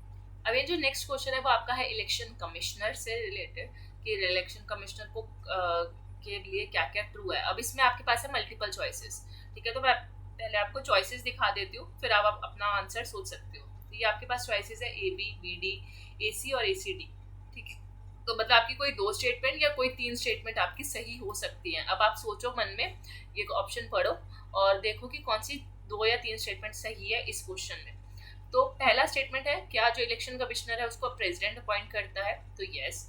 then he can be removed from the office on the same grounds as a judge of Supreme Court. Obviously, election commissioner का जो रिमूवल है और जो सुप्रीम कोर्ट के जज का रिमूवल है वो सेम बिना पे हो सकता है, तो ये भी सही. He can be removed by the president only on the recommendation of chief election commissioner. तो जो इलेक्शन कमिश्नर जो मैंने बताया ना, किसी चीफ इलेक्शन कमिश्नर होता है उसके अंदर 2 इलेक्शन कमिश्नर्स और उसकी मदद के लिए, अदर इलेक्शन कमिश्नर, तो सिर्फ और सिर्फ इसकी रिकमेंडेशन के बाद ही प्रेसिडेंट इसको रिमूव कर सकता है उसके अंडर काम करने वाले लोगों को. तो ये गलत है. ज़्यादातर जो ओनली वाली जो ऑप्शंस होते हैं वो गलत होते हैं, और ज़रूरी नहीं है कि हाँ रिकमेंडेशन चाहिए होती है. अगर यहाँ पे ओनली नहीं लिखा होता तो ये ऑप्शन सही होता, लेकिन यहाँ पे लिखा है कि सिर्फ चीफ इलेक्शन कमिश्नर की रिकमेंडेशन पे ही ये रिमूव कर सकता है. जरूरी थोड़ी है प्रेसिडेंट अपना चाहे, उसको पता चल गया कि हाँ इलेक्शन कमिश्नर ने कोई जुल्म किया है और वो प्रूव हो गया और लोकसभा और राज्यसभा में भी इसके खिलाफ वोटिंग हो चुकी है, तो वो रिमूव कर देगा. ठीक है, अब इसकी रिकमेंडेशन का वेट थोड़ी करेगा. Then his term of office is 6 years or up to the age of 65 whichever is earlier. तो इलेक्शन कमिश्नर का टेन्योर क्या होता है, 6 साल या फिर 65 years, जो पहले आ जाए वो उसका हो जाएगा. तो ABD is the right answer. ABD आपका 4th ऑप्शन. ओके सी ABD नहीं है, ACD है. ठीक है, सो हम देखते हैं यहाँ पे B और C में आई गेस मैंने कुछ गलती की है. कोई बात नहीं, गलती इंसान से ही होती है, लेकिन हम गलत नहीं पढ़ेंगे. इसको एक बार फिर से पढ़ते हैं. ओनली पढ़ा वैसे मैंने, लेकिन ठीक है अगर ये ACD सही बोल रहा है, अगर NTK की आंसर की के हिसाब से, तो ये सही है, क्योंकि चीफ का इलेक्शन कमिश्नर की रिकमेंडेशन तो ली जाती है, लेकिन सिर्फ इसकी ज़रूरत नहीं होता. तो अगर ओनली नहीं लिखा होता तो ये ऑप्शन सही है. पार्शली B और वैसे भी सही है कि रिकमेंडेशन ली जाती है, तो AC सही होगा. B में देखें तो ये जज ऑफ सुप्रीम कोर्ट होता है, राइट. लेकिन हाँ यहाँ पे एक मैंने गलती कर दी कि यहाँ इलेक्शन कमिश्नर लगा है और जो इसका जो रिमूवल है वो CEC के इक्वल होता है. तो अगर यहाँ पे चीफ इलेक्शन कमिश्नर लिखा होता तो चीफ इलेक्शन कमिश्नर का जो रिमूवल है वो सुप्रीम कोर्ट के जज के इक्वल ही होता है, राइट. तो यहाँ पे ये ऑप्शन इसलिए गलत है क्योंकि यहाँ पे चीफ इलेक्शन कमिश्नर की बात नहीं हो रही है, यहाँ पे उसके अंडर जो अदर इलेक्शन कमिश्नर्स काम करते हैं उनकी बात हो रही है. तो ये यहाँ पे CEC से रिलेटेड था. कोई बात नहीं, यहाँ पे थोड़ा सा हमने मिसमैच किया और ऐसी छोटी छोटी गलतियों की वजह से पेपर में 1-2 मार्क्स रह जाते हैं. तो A, C and D is the right answer and sorry for the mistake. कोई बात नहीं, चलो नेक्स्ट ऑप्शन करते हैं, नेक्स्ट क्वेश्चन करते हैं. Which of the following statements are true regarding the composition of Rajya Sabha? Very important question. तो यहाँ पे हमारी बात हो रही है आर्टिकल 80 की. तो आर्टिकल 80 भी याद रखना, आर्टिकल 80 में कंपोजिशन ऑफ राज्यसभा मेंशन है, और यहाँ पे भी आपके पास मल्टीपल चॉइस ऑप्शंस है. 2 ऑप्शन है सब में, नहीं 2 हैं और 3 है. तो कोई 2 या 3 स्टेटमेंट आपकी ट्रू होंगी. अब आप सोच सकते हो, वीडियो पॉज कर सकते हो. तो आर्टिकल 80 में क्या क्या बातें लिखी हुई हैं. तो not more than 238 members represent states and UTs in Rajya Sabha. तो राज्यसभा में 238 मेंबर से ज़्यादा नहीं हो सकते स्टेट्स और यूटीज के मिला के. ठीक है, तो ये क्या सही है, तो yes this is right. Then representation of Puducherry in the Rajya Sabha are elected. तो जो पुडुचेरी से लोग चुन के आते हैं, मतलब जो मेंबर्स पुडुचेरी से रिप्रेजेंट करते हैं, रिप्रेजेंटेटिव राज्यसभा में चुन के आता है, तो राज्यसभा में जो पुडुचेरी का रिप्रेजेंटेटिव होता है वो इलेक्टेड होता है. तो ये भी हमारा सही. देन जो 3rd शेड्यूल है हमारे कॉन्स्टिट्यूशन का, वो बात करता है allocation of seats in the Rajya Sabha to the states. अब आप याद करो टीयर्स ऑफ ओल्ड PM, ये सबने आई गेस जब भी हम शेड्यूल्स याद करते हैं तो इससे शॉर्ट ट्रिक से याद करते हैं. ठीक है, किसी भी यूट्यूब चैनल पे आपको मिल जाएगी, ये मेरी ट्रिक नहीं है. ठीक है, लेकिन ये यूनिवर्सल ट्रिक है जिससे हम अपने सारे शेड्यूल्स याद करते हैं. अब जो 3rd शेड्यूल है, नहीं ये R वाला अगर हम देखें तो R वाला जो राज्यसभा वाला है वो 4th शेड्यूल है, 3rd नहीं है. अब A से आप बताना है आपको कमेंट सेक्शन में ये कौन सा शेड्यूल है. ठीक है, तो 3rd शेड्यूल क्या है वो आपको कमेंट में बता दें. 4th शेड्यूल है, इसलिए ऑप्शन गलत. तो C हमारा राइट आंसर नहीं होगा. 4th schedule of the constitution deals with the allocation of seats in the Rajya Sabha, तो ये यहाँ पे सही. ठीक है, तो 4th शेड्यूल था तो D में वही लिखा हुआ है, वो A, B and D is the right answer. तो ऑप्शन नंबर 4. और ये आर्टिकल 80 है आपका, ये लिखा मैंने बता दिया राज्यसभा का. आर्टिकल 80 में composition of council of states लिखा हुआ है, क्लॉज 1 जो है आर्टिकल का. अब ये आर्टिकल में भी क्लॉजेज होते हैं अलग अलग, तो इसमें जो इंपॉर्टेंट क्लॉज है, क्लॉज 1 ये कहता है कि मैक्सिमम स्ट्रेंथ जो है राज्यसभा की 250 होगी, जिसमें से जो 12 मेंबर्स होंगे वो क्या होंगे, प्रेसिडेंट नॉमिनेट करेगा, और जो बाकी 238 मतलब टोटल कितने होंगे राज्यसभा में 250 में से 238 क्या होंगे स्टेट्स के और यूटीज के रिप्रेजेंटेटिव्स. बाकी जो 12 बचे वो क्या होंगे, उसको प्रेसिडेंट नॉमिनेट करेगा. ये किस में लिखा हुआ है, आर्टिकल 80 के क्लॉज 1 में ये बात लिखी हुई है, ठीक है। However 245 out of which 233 are representative the present strength of Rajya Sabha की अगर हम बात करें, ये तो हमारे कॉन्स्टिट्यूशन में है, लेकिन राज्यसभा की जो प्रेजेंट स्ट्रेंथ है अभी के टाइम पे वो 245 है, 250 नहीं है। 245 में से अगर देखो कॉन्स्टिट्यूशन में पूछा जाए तो कॉन्स्टिट्यूशन में 250 का लिखा हुआ है, 250 में से ये करना है, ठीक है। लेकिन हमारे पास अभी टोटल 250 तो है नहीं, राज्यसभा 245 ही है, तो 245 के हिसाब से हम उसको बांट लेंगे कि 12 हम जो है वो प्रेसिडेंट नॉमिनेट करेगा और जितने बच्चे यानी कि 233 वो स्टेट और यूटी से लड़के आएंगे, वो खत्म, ठीक है। यूटी कौन सी? Delhi, Puducherry and Jammu and Kashmir. Then the members nominated by president are persons having special knowledge. अब ये जो 12 मेंबर्स प्रेसिडेंट नॉमिनेट करेगा उनके पास स्पेशल नॉलेज होगी, प्रैक्टिकल एक्सपीरियंस होगा। कोई जो 12 में से जो मेंबर्स होंगे, एक कुछ मेंबर लिटरेचर से होंगे, कुछ साइंस के फील्ड से होंगे, कुछ आर्ट्स से होंगे, कुछ सोशल सर्विस के फील्ड से होंगे, तो अलग अलग फील्ड से ये मेंबर चुने जाते हैं प्रेसिडेंट के द्वारा। और राज्यसभा जो है कभी डिसॉल्व नहीं होती, ये भी याद रखना। और जो 1/3 मेंबर होते हैं वो हर दूसरे साल रिटायर होते हैं। तो यहाँ पे मैंने राज्यसभा के बारे में बहुत ज़्यादातर सारी बातें लिख दी हैं, ठीक है, ताकि आपको राज्यसभा से कोई भी क्वेश्चन आया तो आपको याद रहे कि राज्यसभा डिसॉल्व नहीं हो सकती।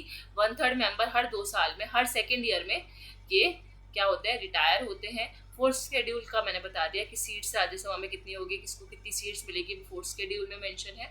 और एक और बात आपको बताना है कि कौन सा ऐसी फील्ड है जिसमें लोकसभा के कंपैरिजन में राज्यसभा ज़्यादा पावरफुल होता है। ये मुझे पता है, लेकिन आपको कमेंट सेक्शन में बताना है कि राज्यसभा किस केस में ज़्यादा पावरफुल है लोकसभा के कंपैरिजन में। बहुत सारी जगहों पे ऐसे हैं, बहुत सारे सब्जेक्ट्स, बहुत सारे मुद्दे ऐसे जिसमें लोकसभा बहुत पावरफुल होता है, लेकिन राज्यसभा किसी एक मुद्दे में पावरफुल होता है। जैसे लोकसभा जो है बजट के मामले में पावरफुल है, तो राज्यसभा किस मामले में पावरफुल है। फिर नेक्स्ट क्वेश्चन, अगर हम बात करें रिट्स की, ठीक है, अलग अलग रिट्स हैं।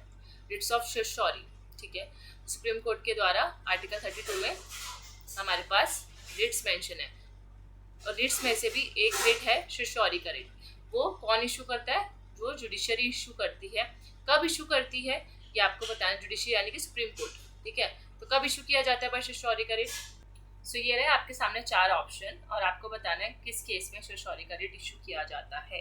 तो पहला, लैक ऑफ जुडिक्शन के केस में होता है। ए इज द राइट आंसर, जो 4 ऑप्शन में है ही। देन क्योंकि जब जुडिक्शन की का कमी है, आपको नहीं पता ये किसके कार्य क्षेत्र में ये केस आता है, तो जब जुडिक्शन की लैक होता है तो शिशौरी का रिट इशू करते हैं कि ये इस पुलिस स्टेशन में आएगा, ये जो केस हुआ है, रेप केस हुआ है, कोई भी केस, या ये इस जुडिक्शन में आएगा।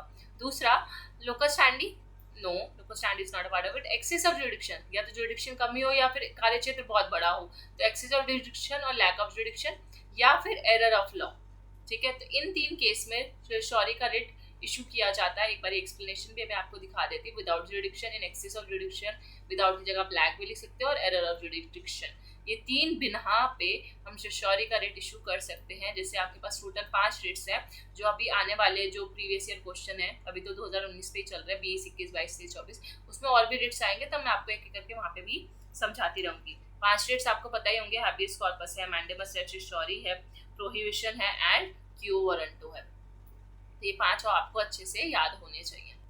और यहाँ पे एक टर्म यूज हुआ था जिसको नहीं पता, लोकस स्टैंडी क्या होता है। लोकस स्टैंडी का मतलब एक बार आप बोल सकते हो राइट टू सू, जैसे बोलते हैं ना कि आजकल तो बहुत मूवीज में ये टर्म यूज होता है, आई विल सू यू, ठीक है, मतलब मैं तुम पे केस कर दूंगी। ये जो राइट है लोकस स्टैंडी का, स्टैंडिंग टू सू, क्या आप किसी को भी सू कर सकते हो, उसके खिलाफ केस कर सकते हो, और आप हाई कोर्ट जा सकते हो और अप्रोच कर सकते हो अगर आपके फंडामेंटल राइट्स का नुकसान हुआ है, या कोई भी आपका लीगल राइट का हुआ है, तो उसको हम उस केस में हम उसको बोलते हैं लोकस स्टैंडी। स्टैंडी मतलब स्टैंडी से आप याद रखो स्टैंडिंग, कि आप खड़े हुए हो किस चीज़ के लिए? सू करने के लिए। आप अपनी आवाज़ उठाई है, आप खड़े हुए अपने सू करने के लिए, तो इसको बोलते हैं लोकस स्टैंडी। तो इससे इसका कुछ लेना देना नहीं है, ये स्पेशली हाई कोर्ट का जब रिट होता है तो उस केस में हम यूज़ करते हैं। तो इसको आप बस शिशौरी को 3 चीज़ों के लिए याद रखना। ये बहुत बेसिक क्वेश्चन है, प्रियम्बल आप आई होप आपने ज़िंदगी में कभी ना कभी एक ना एक बार तो पढ़ा होगा। आपके एनसीईआरटी का फर्स्ट पेज पे ही प्रियम्बल लिखा हुआ होता है। सो आपको बताना है इनमें से कौन सी 2 स्टेटमेंट्स हैं जो करेक्ट है, ठीक है। 4 ऑप्शन है आपके सामने, आंसर आप सोच सकते हो। जस्टिस क्या होता है? सोशल, इकोनॉमिक एंड पॉलिटिकल, सही है। B, liberty of thoughts, expression, belief, faith and worship, ये भी वर्ड हमारे प्रियम्बल में है। फिर तो अगर हम देखें तो ये दोनों तो सही हो गए, तो 4th ही ऑप्शन होना चाहिए। एक बार सी और डी भी देखते हैं। Equality of status, character and opportunity नहीं। Then fraternity showing the dignity and respect of individual, नहीं, इसकी जगह क्या लिखा हुआ है अगर आपको दिखाऊं तो showing the dignity of the individual and the unity and integrity of the nation, ये हमारे इसमें equality of status and opportunity है and to promote among them all, character नहीं है, सिर्फ स्टेटस एंड अपॉर्चुनिटी है, तभी मैंने यहाँ स्टेटस कहा था। यहाँ पे लिखा है dignity and respect of individual, नहीं, यहाँ पे है सिर्फ dignity of individual, respect word हमारे प्रेम्बल में यूज नहीं हुआ है। सो ये ऑप्शन इसलिए आपका गलत था और बाकी दो सही थे। Now next question is from CAG. अब देखो 2018 में भी कितने सारे कैग से क्वेश्चन आए थे और 2019 में भी।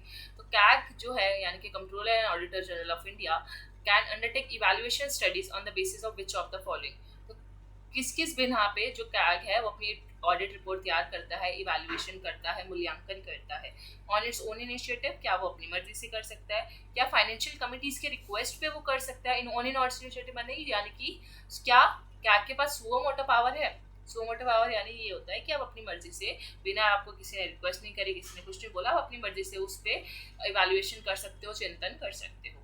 डायरेक्टिव एंड लेजिस्लेशन, क्या जो कैग का जो इवैल्यूएशन करने का जो काम है, क्या उसमें उसको डायरेक्शन मिलती है लॉ के थ्रू, लॉ में ऐसे लिखा हुआ है कि आपको ऐसे करना है।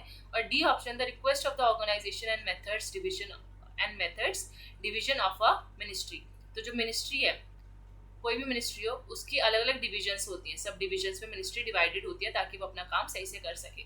अगर मिनिस्ट्री का कोई डिवीजन है, जैसे ह्यूमन रिसोर्स डिवीजन हो गया या फाइनेंस डिवीजन हो गया, वो डिविजन्स होते हैं, अगर उनमें से क्या उसकी रिक्वेस्ट पे भी कैग जो है एवेल्यूएशन स्टडीज कंडक्ट कर सकता है कि नहीं, तो ये आपके सामने रहे 4 ऑप्शन।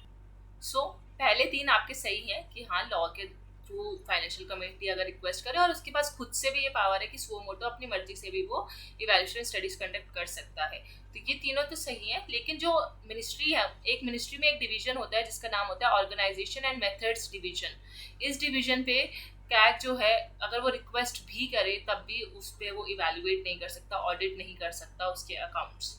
अब एक्स्ट्रा फैक्ट याद कर ले, तो ये जो कैग के पास ये जो 3 पावर्स मैंने आपको बताई, एबीसी वाली, सुओ मोटो और ये सब, ये आर्टिकल 149 में मेंशन है कि जो कैग है वो अपना ड्यूटीज को परफॉर्म कर सकता है, ऑडिट कर सकता है रिपोर्ट को, यूनियन की भी रिपोर्ट ऑडिट कर सकता है, स्टेट्स की भी कर सकता है, या किसी और अथॉरिटी या बॉडी की भी रिपोर्ट ऑडिट कर सकता है जिसको पार्लियामेंट चाहे, ठीक है, या और under any law of the parliament. तो ये सारे यहाँ पे ये जो 3 बातें लिखी हुई थी ऊपर, वो आर्टिकल 149 में मेंशन है। अब आपके पास है यहाँ पे veto powers. Match the following है, आपके सामने टेबल है, वीडियो पॉज कर सकते हो, आंसर सोच सकते हो। आपको चारों ऑप्शन आई गेस दिखाने की जरूरत नहीं है क्योंकि जिसको आंसर पता होगा बिना ऑप्शन देखे भी आप सामने सामने मैच कर पाओगे, ठीक है। तो सबसे पहले बात करें एब्सोल्यूट वीटो, ये पावर जो है हमारे प्रेसिडेंट के पास नहीं है, पहली बात। तो एब्सोल्यूट वीटो क्या है? Power to say no to a bill pass by both the houses. जो कोई ऐसा बिल है जो लोकसभा में भी पास हो गया और राज्यसभा में भी पास हो गया और प्रेसिडेंट उस पर सीधा सीधा मना कर सकता है, क्या एब्सोल्यूट वीटो है क्या? तो इसको हम एब्सोल्यूट वीटो बोलते हैं, मतलब इसका मीनिंग मैं बता रही हूँ। फिर बात करते हैं क्वालिफाइड वीटो। क्वालिफाइड वीटो क्या होता है? जब प्रेसिडेंट जो है वो या तो उस बिल पे असेंट दे सकता है, मतलब उसको राजी हो सकता है, एक्सेप्ट कर सकता है उस बिल को, या उस बिल को रिफ्यूज कर सकता है, ठीक है, कि वो बोले कि नहीं मैं अभी पास नहीं करूंगा, और विदाउट एनी टाइम लिमिट। उसके बाद वो उसको टाइम लिमिट देने की भी जरूरत नहीं है कि हाँ मैं आपको 6 दिन में वापस करूंगा, 1 महीने में करूंगा, 6 महीने में करूंगा, नहीं, या करूंगी, प्रेसिडेंट करूंगा या करूंगी, जो भी। सो क्वालिफाइड वीटो वो होता है कि जब प्रेसिडेंट बिना किसी टाइम लिमिट बताए जो क्या कर सकता है, अपना बिल को अप्रूव भी कर सकता है, रिजेक्ट भी कर सकता है बिना किसी टाइम लिमिट के। सो ये जो क्वालिफाइड वीटो है ये हमारे यूएस प्रेसिडेंट के पास है, लेकिन इंडिया के प्रेसिडेंट के पास नहीं है। इंडिया के प्रेसिडेंट के पास 3 वीटो है, जो मैंने यहाँ पे थोड़ा सा गलत बता दिया अभी थोड़ी देर पहले। यहाँ पे एब्सोल्यूट की जगह मैं यहाँ पे क्वालिफाइड वीटो के आगे लिखना था। सो एब्सोल्यूट वीटो है, सस्पेंसिव वीटो है, पॉकेट वीटो, ये 3 वीटो पावर्स है हमारे इंडियन प्रेसिडेंट के पास। लेकिन अगर आपसे कभी पूछा जाए कि कौन सी वीटो प्रेसिडेंट के पास नहीं है, तो क्वालिफाइड वीटो प्रेसिडेंट के पास नहीं होती, ठीक है, कि वो बिना टाइम लिमिट। आपने कभी देखा है कि हमारा जो प्रेसिडेंट है तो वो कभी बोले कि नहीं मैं तो अब टाइम लिमिट नहीं बता रही, और मैं ऐसे क्योंकि अभी बता रही इन द सेंस क्योंकि अभी मुर्मू जी है ना प्रेसिडेंट, तो अगर हम फीमेल प्रेसिडेंट के कॉन्टेक्स्ट में बोले तो यस, ऐसे कभी हुआ नहीं है इंडिया के केस में। सस्पेंसिव वीटो की बात करें तो सस्पेंसिव वीटो में क्या है, आपके सामने बचे 2 ऑप्शन, 1 और 2। When a bill is return for reconsideration, ठीक है, जब जो बिल है आपको वापस भेज दिया जाता है कि जो लोकसभा राज्यसभा में बिल पास होके आया और आपको प्रेसिडेंट जो है वापस भेज सकता है कि इसको रिकंसिडर करो, मेरे को इसमें कुछ कमी लग रही है, ठीक है। तो उस केस में आपका क्या होगा, सस्पेंसिव वेटो, ठीक है। तो सी का हो गया हमारा 1। देन इसको हम यहाँ पे थोड़ा रब कर लेते हैं ताकि आपको थोड़ा क्लीन दिखे, है ना। सो यस, तो सी का 1 हो गया। एंड देन बचा लास्ट पॉकेट वेटो। तो पॉकेट का मतलब क्या होता है, पॉकेट के अंदर डाल के होल्ड कर लो कि मैंने बिल दिया, आपने पॉकेट में डाल लिया कि नहीं अब तो मैं वापस नहीं कर रहा, जब मेरी मन होगा मैं उस पर साइन कर दूंगा। तो विद होल्ड कर लेना, होल्ड करके रख लेना, पॉकेट में डाल के रख लेना। प्रेसिडेंट जो है यहाँ पे बोला गया है पॉकेट वेटो में, प्रेसिडेंट जो है can not withhold assent, वो अपना अप्रूवल या वो है जो प्रेसिडेंट का अप्रूवल है वो विदहोल्ड नहीं कर सकती if bill is adopted again by the houses, ठीक है। तो पॉकेट वेटो एक बार ही काम आती है कि आपने विदहोल्ड कर लिया, लेकिन आपने दोबारा भेजा रिकंसिडरेशन के लिए और फिर वापस आ गया तो आपको साइन करने ही पड़ेंगे, ठीक है। तो अगेन अगर वो बिल वापस पास होके आता है तो आप उसको विदहोल्ड नहीं कर सकते अपने अप्रूवल के लिए। पहली बार कर सकते हो, पहली बार वापस भेज सकते हो, लेकिन दूसरी बार दोबारा आ जाता है तो आप उसको पॉकेट वेटो का इस्तेमाल नहीं कर सकते, सिर्फ पहली बार में कर सकते हो। तो एक बार इसके एक्सप्लेनेशन देख लेते हैं, अगर ऊपर कुछ गलत भी मैचिंग हुई होगी तो यहाँ पे आपको अच्छे से समझ आ जाएगा। एब्सोल्यूट वेटो यानी कि जब आप बिल को एकदम एब्सोल्यूट पावर है कि आप मना कर सकते हो, लोकसभा राज्यसभा में पास हो गया है बिल और प्रेसिडेंट के पास पावर है नो बोलने की, तो एब्सोल्यूट वेटो हो जाएगा। क्वालिफाइड वेटो यानी कि जब bill is return by the president and is again passed by the parliament. एक बिल था, उस प्रेसिडेंट ने क्या करा, रिटर्न कर दिया और वापस प्रेसिडेंट जो पार्लियामेंट है उसे वापस पास करके दे दिया, ठीक है, कि आपने रिटर्न किया लेकिन हमको इसमें कुछ गलत नहीं लग रहा, हम वापस भेज रहे हैं। और वो भी उसने पास तो किया लेकिन इस बार उससे भी हायर मेजोरिटी से पास किया। पहले 50% से करा था मान लो, या 60% से किया था, उन्होंने 70% से पास करके वापस भेजा है, तो उस केस में प्रेसिडेंट को साइन देना ही पड़ेगा। तो ये क्वालिफाइड वेटो होती है जो कि यूएस प्रेसिडेंट के पास है, इंडियन प्रेसिडेंट के पास नहीं है। सस्पेंसिव वेटो जो प्रेसिडेंट बिल को रिटर्न करता है रिकंसिडरेशन के लिए, जो हमने पढ़ा। और लास्ट पॉकेट वेटो यानी कि आप इनडिफिनिट पीरियड के लिए, तो हमने ये जो मैचिंग थी आई गेस गलत कर दी थी, क्वालिफाइड वेटो और पॉकेट वेटो वाली। तो पॉकेट वेटो होता है कि जो प्रेसिडेंट है अपने पास असीमित समय के लिए बिल को होल्ड करके रख सकता है, अपनी पॉकेट में डाल के रख सकता है। और पहली बार ये जो क्वेश्चन है बहुत बार रिपीट भी हुआ है कि पहले प्रेसिडेंट कौन थे जिन्होंने पॉकेट वेटो का इस्तेमाल किया था, तो उनका नाम था प्रेसिडेंट जेल सिंह, ठीक है, ज्ञानी जेल सिंह थे। और 1986 में पहली बार पॉकेट वेटो का इस्तेमाल हुआ था। अभी है आपके पास मैच द फॉलोइंग के क्वेश्चंस और आपको आर्टिकल से मैच करना है। कॉमन हाई कोर्ट फॉर 2 और more state, transfer of certain cases, appointment of district जजेस एंड एडमिनिस्ट्रेटिव एक्सपेंसिव। तो आप वीडियो पॉज करके आंसर सोच सकते हो।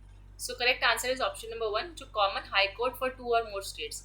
ये जो हाई कोर्ट है वो एक कॉमन हाई कोर्ट हो सकता है 2 या 2 से ज़्यादा स्टेट के लिए, तो वो आर्टिकल 231 में है।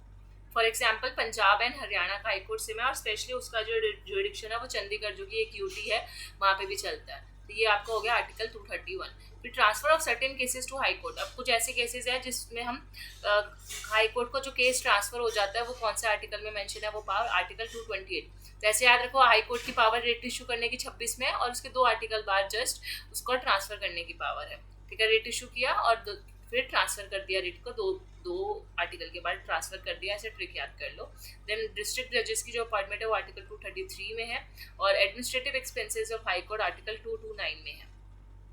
अब आ जाते हैं 2019 के जून के क्वेश्चन पे। अभी हमने कंप्लीट किया 2019, जो दिसंबर में क्वेश्चंस आए थे 2019 दिसंबर में पॉलिटिकल इंस्टीट्यूशन इन इंडिया से। अब जून के क्वेश्चन करेंगे।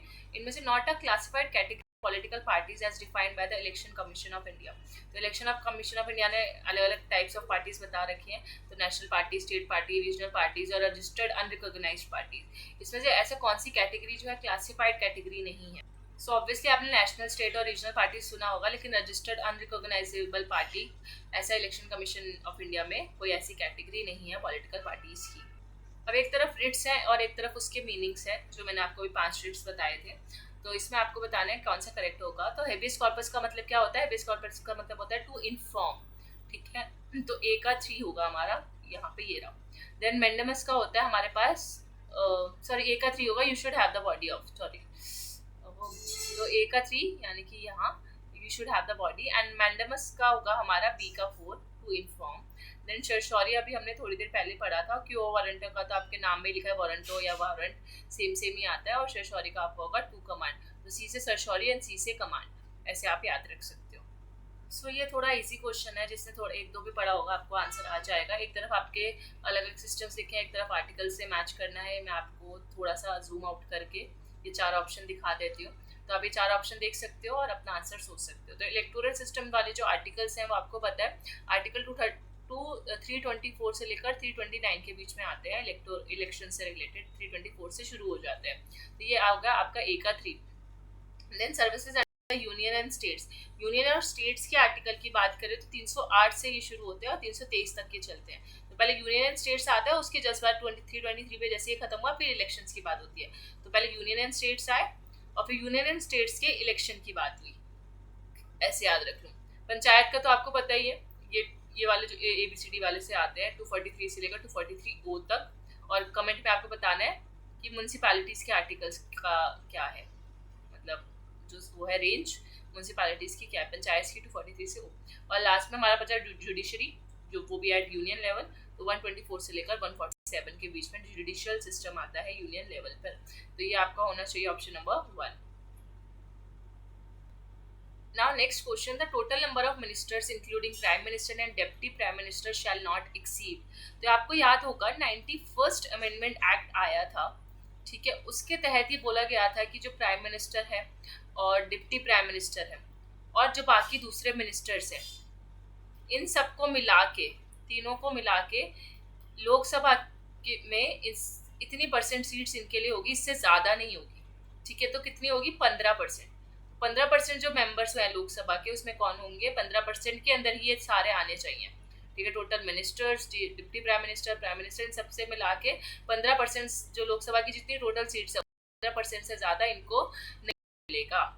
ये रहा आपका explanation 91st amendment act 2003। Okay, so again है easy question. Cabinet mission plan आया था 1946 में, जिसमें जब कौन लेकर आए थे? वाइसरॉय लॉर्ड वेवल लेकर आए थे, राइट। तो उसमें जो उसके मेंबर्स थे वो कौन कौन थे, तो आपको ये बताना है। तो मेंबर्स अगर देखें तो ऑब्वियसली एक तो थे हमारे लॉर्ड पैथिक लॉरेंस, इसमें भी है इसमें भी है, सर स्टेफन क्रिप्स ये रहे, और A.V. अलेक्जेंडर। ये तीनों पहले में ही आ गए हैं। पैथिक लॉरेंस है, स्टैफोर्ड क्रिप्स है और A.V. अलेक्जेंडर इसके कैबिनेट मिशन प्लान के मेंबर्स थे। वॉइसरॉय लॉर्ड वेवल थे जो ये प्लान लेकर आए थे, ठीक है, जिन्होंने ये रिकमेंड किया था, इंट्रोड्यूस किया था। लेकिन हमने यहाँ पे मेंबर्स की बात हो रही है, तो लॉरेंस, क्रिप्स एंड अलेक्जेंडर, इन तीनों का नाम आपको याद रखना है।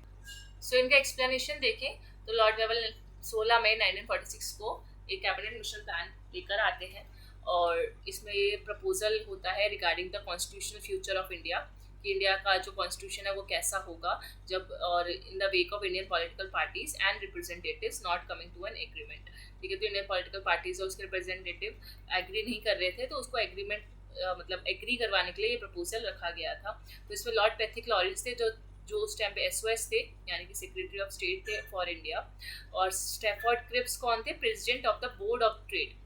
प्रेसिडेंट ऑफ ट्रेड, अगर मतलब इन सबका डेजिग्नेशन भी आपको पता होना चाहिए। क्रिप्स का क्या है? President of board of the state, और लॉरेंस कौन थे? SOS थे, और A.V. Alexander first lord of admiralty थे। अभी आप गूगल पे सर्च कर लेना क्या है फर्स्ट लॉर्ड ऑफ एडमायरल्टी। अब सुप्रीम कोर्ट के पास ये पावर है कि वो यूनियन और स्टेट्स, यानी कि सेंटर और स्टेट्स की लड़ाइयाँ सुलझा सकता है। कॉन्फ्लिक्ट होता है सेंटर और स्टेट में, तो उसको कौन से जुरिडिक्शन का इस्तेमाल करके सुप्रीम कोर्ट ये दोनों लड़ाइयाँ सुलझाता है सेंटर स्टेट रिलेशंस में अगर कुछ कॉन्फ्लिक्ट होता है तो उसको हम बोलते हैं original jurisdiction. Very easy question. अब यहाँ पे ओरिजिनल जुरिडिक्शन में 3 चीज़ें आती हैं, मतलब 3 पॉइंट्स आते हैं कि कौन कौन सी लड़ाइयाँ वो सुलझा सकता है। और ये यहाँ पे जब ओरिजिनल जुरिडिक्शन की बात होती है तो supreme court as a federal court का रोल प्ले करता है। तो पहला द सेंटर, एंड एक तरफ सेंटर है और एक तरफ एक स्टेट है, या एक से ज़्यादा स्टेट भी हो सकते हैं, 1 2 3 4 ऐसे कितने भी हो सकते हैं। तो यहाँ पे स्टेट्स है मान लो, ठीक है, और सेंटर, तो उन दोनों के बीच में कोई लड़ाई है। अगर सेंटर और स्टेट है, जरूरी नहीं है कि सिर्फ एक ही स्टेट हो और एक तरफ एक सेंटर हो, नहीं, ठीक है, सेंटर तो चलो एक ही होता है, लेकिन स्टेट एक से ज़्यादा भी हो सकते हैं। दूसरा the centre and any states और states on the one side. और दूसरा सिनेरियो ये हो सकता है ओरिजिनल जुरिडिक्शन में कि एक तरफ एक तरफ सेंटर है और कोई और स्टेट भी है जो सेंटर को सपोर्ट कर रहा है, या एक स्टेट भी हो सकता है या एक से ज़्यादा स्टेट भी हो सकते हैं, और दूसरी तरफ वर्सेस में कौन है? बाकी स्टेट्स हैं, ठीक है। तो कुछ स्टेट्स जो ऐसे भी हो सकते हैं सेंटर को सपोर्ट करे और उसकी लड़ाइयाँ बाकी स्टेट से चल रही है, तो उस केस में भी ओरिजिनल जुरिडिक्शन सुप्रीम कोर्ट इस्तेमाल कर सकता है। तीसरा केस, जब दो या दो से ज़्यादा स्टेट के बीच में लड़ाई हो रही हो, ठीक है, ज़रूरी नहीं है उसमें सेंटर इन्वॉल्व है कि नहीं, अगर स्टेट की भी आपस में दो या दो से ज़्यादा स्टेट की आपस में भी लड़ाइयाँ हो रही हैं तो भी सुप्रीम कोर्ट अपना ओरिजिनल जुरिडिक्शन यूज़ कर सकता है। और in above federal dispute the supreme court है एक्सक्लूसिव ओरिजिनल जुरिडिक्शन। एक्सक्लूसिव क्या होता है कि सिर्फ ये जो सेंटर स्टेट्स की लड़ाइयाँ होंगी या जो स्टेट की आपस में लड़ाइयाँ होंगी उसमें जो फाइनल अथॉरिटी है, जो फाइनल पावर है या जो ओनली पावर किसके पास है, सिर्फ और सिर्फ सुप्रीम कोर्ट के पास, इसलिए इसको हम एक्सक्लूसिव ओरिजिनल जुरिडिक्शन भी बोलते हैं। ठीक है, एक्सक्लूसिव का मतलब मैंने बता दिया कि और कोई कोर्ट जो है इसमें इन डिस्प्यूट्स में अपना फैसला नहीं सुना सकता, ना वो इंटरफेयर कर सकता है, सिर्फ हम सुप्रीम कोर्ट के पास ही जाएंगे, इसकी पावर सिर्फ सुप्रीम कोर्ट के पास ही है। अब आपको बताना है स्टैट्यूटरी बॉडीज। स्टैट्यूटरी बॉडीज जो यानी कि जो एक्ट ऑफ पार्लियामेंट के तहत बनाई गई हैं, ठीक है, तो कौन सी बॉडीज हैं, ये आपके सामने चार ऑप्शन ये रहे, ठीक है। सो अगर हम बात करें national commission for STs, national commission for human rights, national commission for minorities and national commission for SC. So इसका जो करेक्ट आंसर है वो है बी और सी, क्योंकि ये हमारी पार्लियामेंट के एक्ट के थ्रू बनाई गई थी। और बाकी आपको पता होगा ये जो दो है एससी और एसटी तो हमारी कॉन्स्टिट्यूशनल बॉडीज हैं, एक आर्टिकल 338 में आती है और एक आर्टिकल 338A में आती है, ठीक है। तो एससी और एसटी वाली हमारी बॉडीज है जो कॉन्स्टिट्यूशन मतलब जो किसी आर्टिकल के तहत बनाई गई है, किसी आर्टिकल में मेंशन है, और ये पार्लियामेंट के एक्ट के थ्रू बनाई गई है। National commission for human rights act और national commission for minorities act आया था, उसके बाद ये दो कमीशन बनाई गई थी, तो ये आपका स्टैट्यूटरी बॉडीज है। अब ये कुछ कमिटीज है, ठीक है, जो अलग अलग रीजन्स के लिए अलग अलग पर्पस के लिए बनाई गई थी। आपको बताना है ये इन कमिटीज को क्रोनोलॉजी में लगाना है basically. So the correct answer is this. Kothari committee आई थी 1976 में, सतीश चंद्रा कमेटी 1989 में, के अलग कमेटी का वैसे पूरा नाम योगेंद्र के अलग कमेटी है, ये 2001 में, और लास्ट में होता कमेटी 2004 की है। तो अगर हम इनकी क्रोनोलॉजी की बात कर ही रहे हैं तो इनका मेन रिकमेंडेशन भी पढ़ ही लेते हैं चारों का, ताकि हमें एग्जाम में अगर इन चारों में से कभी कोई कमेटी आ जाए और हमारे अपने पर्पस के लिए भी एज अ जनरल नॉलेज पता होनी चाहिए।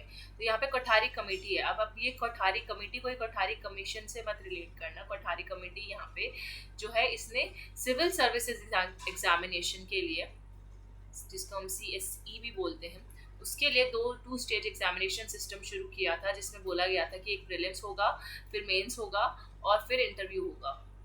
तो ये एग्जाम स्ट्रक्चर इंट्रोड्यूस किया रिकमेंड किया कोठारी कमेटी ने, और बोला गया कि जो आपका एक सिंगल एग्जाम होगा, किस चीज़ का, CSE का, ऑल इंडिया सर्विसेज के लिए एक ही एग्जाम कंडक्ट करवाएगी, कौन, UPSC। सो ये कोठारी कमेटी का रिकमेंडेशन था। और जो कोठारी कमीशन आई थी, वो जो आप हायर एजुकेशन में पेपर 1 में पढ़ते हो, वो 1964 से 66 के बीच में है। तो ये अलग अलग कमेटीज़ हैं दोनों। उसने हायर एजुकेशन की बात की थी, करिकुलम की बात की थी और बाकी चीज़ें।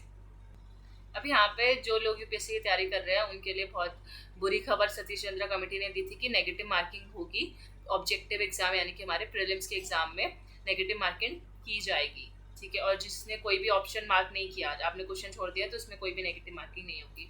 ये तो सबको पता ही होगा, इसी है। तो आपको ये मेन रिकमेंडेशन इसका याद रखना है, सारी मतलब सिविल सर्विसेज से रिलेटेड है। देन हम बात करें के अलग या योगेंद्र के अलग कमेटी।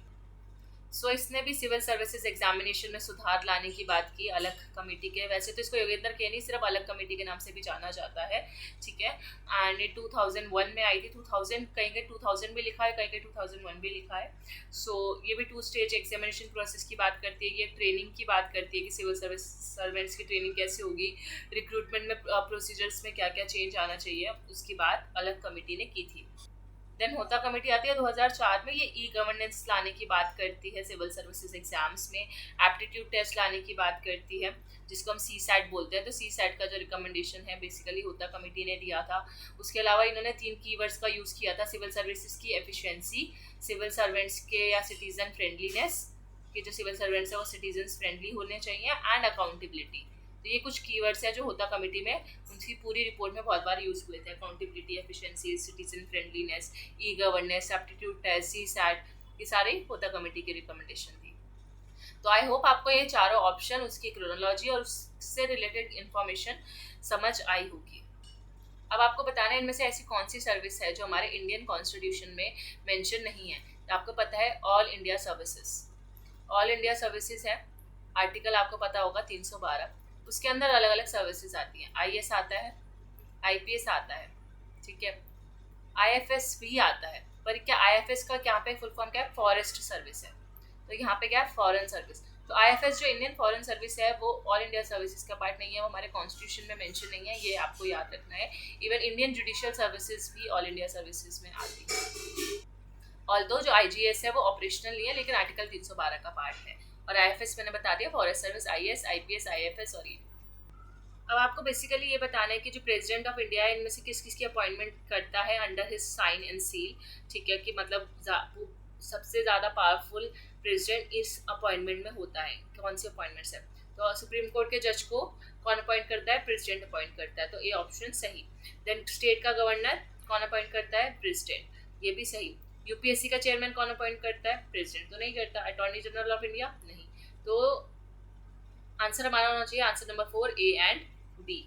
अब आप सोच रहे होंगे कि मैम यूपीएससी का चेयरमैन और अटॉर्नी जनरल ऑफ इंडिया भी तो प्रेसिडेंट अपॉइंट करता है ना, पर यहाँ पे ये पॉइंट लिखा होता है warrant under his sign and seal. अब आर्टिकल 76 अगर आपको याद हो तो अटॉर्नी जनरल ऑफ इंडिया का होता है और इसको भी प्रेसिडेंट अपॉइंट करता है, लेकिन under his warrant under his sign and seal का मतलब है कि वो जो अपनी अथॉरिटी है, उनके जो भी पावर्स है, वो under the pleasure of president enjoy करेंगे। जब तक प्रेसिडेंट रहेगा तब तक इनकी पावर्स और इनकी सीट कोई नहीं छीन सकता। तो जब तक प्रेसिडेंट है तब तक ये दोनों भी अपनी पावर एंजॉय करेंगे, जो भी प्रेसिडेंट होगा। तो और यूपीएससी और अटॉर्नी जनरल ऑफ इंडिया के केस में ऐसा नहीं है, ऑल द प्रेसिडेंट ही इसको अपॉइंट करता है, लेकिन ये प्रेसिडेंट के प्लेजर के अंडर काम नहीं करते। That's why C and D is not the right option, A and B is the right option for this question. अब आपको एक सूची तैयार करनी है, एक लिस्ट तैयार करनी है कि ऐसी कौन कौन सी पोस्ट है जो प्रेसिडेंट अपॉइंट करता है under his warrant and seal, मतलब warrant under his sign and seal, sorry, ठीक है। तो ये आपको 3-4 पोस्ट है वो आपको लिख लेनी है। अब ये वही क्वेश्चन आ गया जो मैं आपसे भी थोड़ी देर पहले पूछ रही थी। 2020 के क्वेश्चन पे हम आ चुके हैं, 19 और 18 के हमने कर लिए हैं कि राज्यसभा कौन से केस में ज़्यादा पावरफुल है लोकसभा के कंपैरेटिवली। सो इसका करेक्ट आंसर है creation of knew all India services. तो ऑल इंडिया सर्विसेज के जब क्रिएशन की बात आती है कि कौन सी क्या सी सर्विसेज होंगी, क्या होगा, तो उस केस में राज्यसभा ज़्यादा पावरफुल होती है। बाकी 3 केसेस में लोकसभा ज़्यादा पावरफुल होती है। लेजिस्लेटिव काउंसिल हो, स्टेट की बाउंड्रीज हो, प्रेसिडेंशियल रूल लगाने का रेटिफिकेशन करना हो, तो उसमें लोकसभा ज़्यादा पावरफुल होती है। सो आई होप आपको ये क्वेश्चन समझ आया होगा।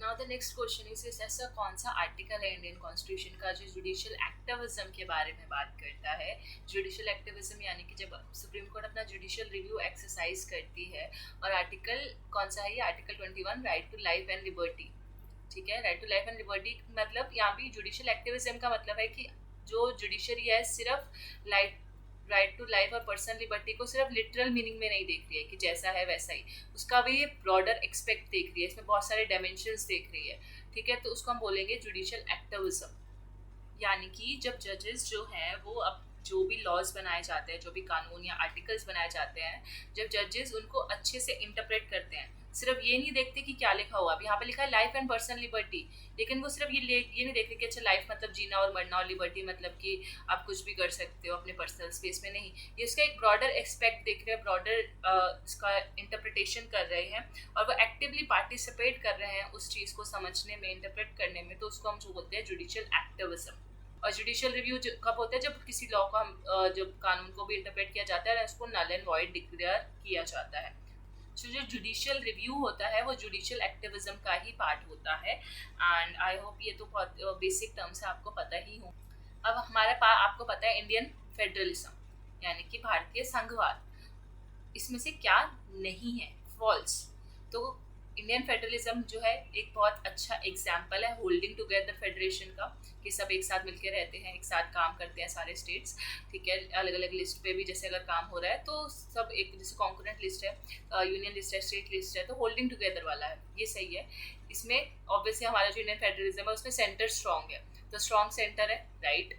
कमिंग टुगेदर नहीं है, होल्डिंग टुगेदर है, यूनिटी वाली भावना है यहाँ पे, तो 3 गलत। It has been referred to as quasi federal system, obviously Indian federalism को क्वासी फेडरल सिस्टम भी बोला जाता है। सो यहाँ पे हो जाएगा आपका answer number 3 is the correct answer.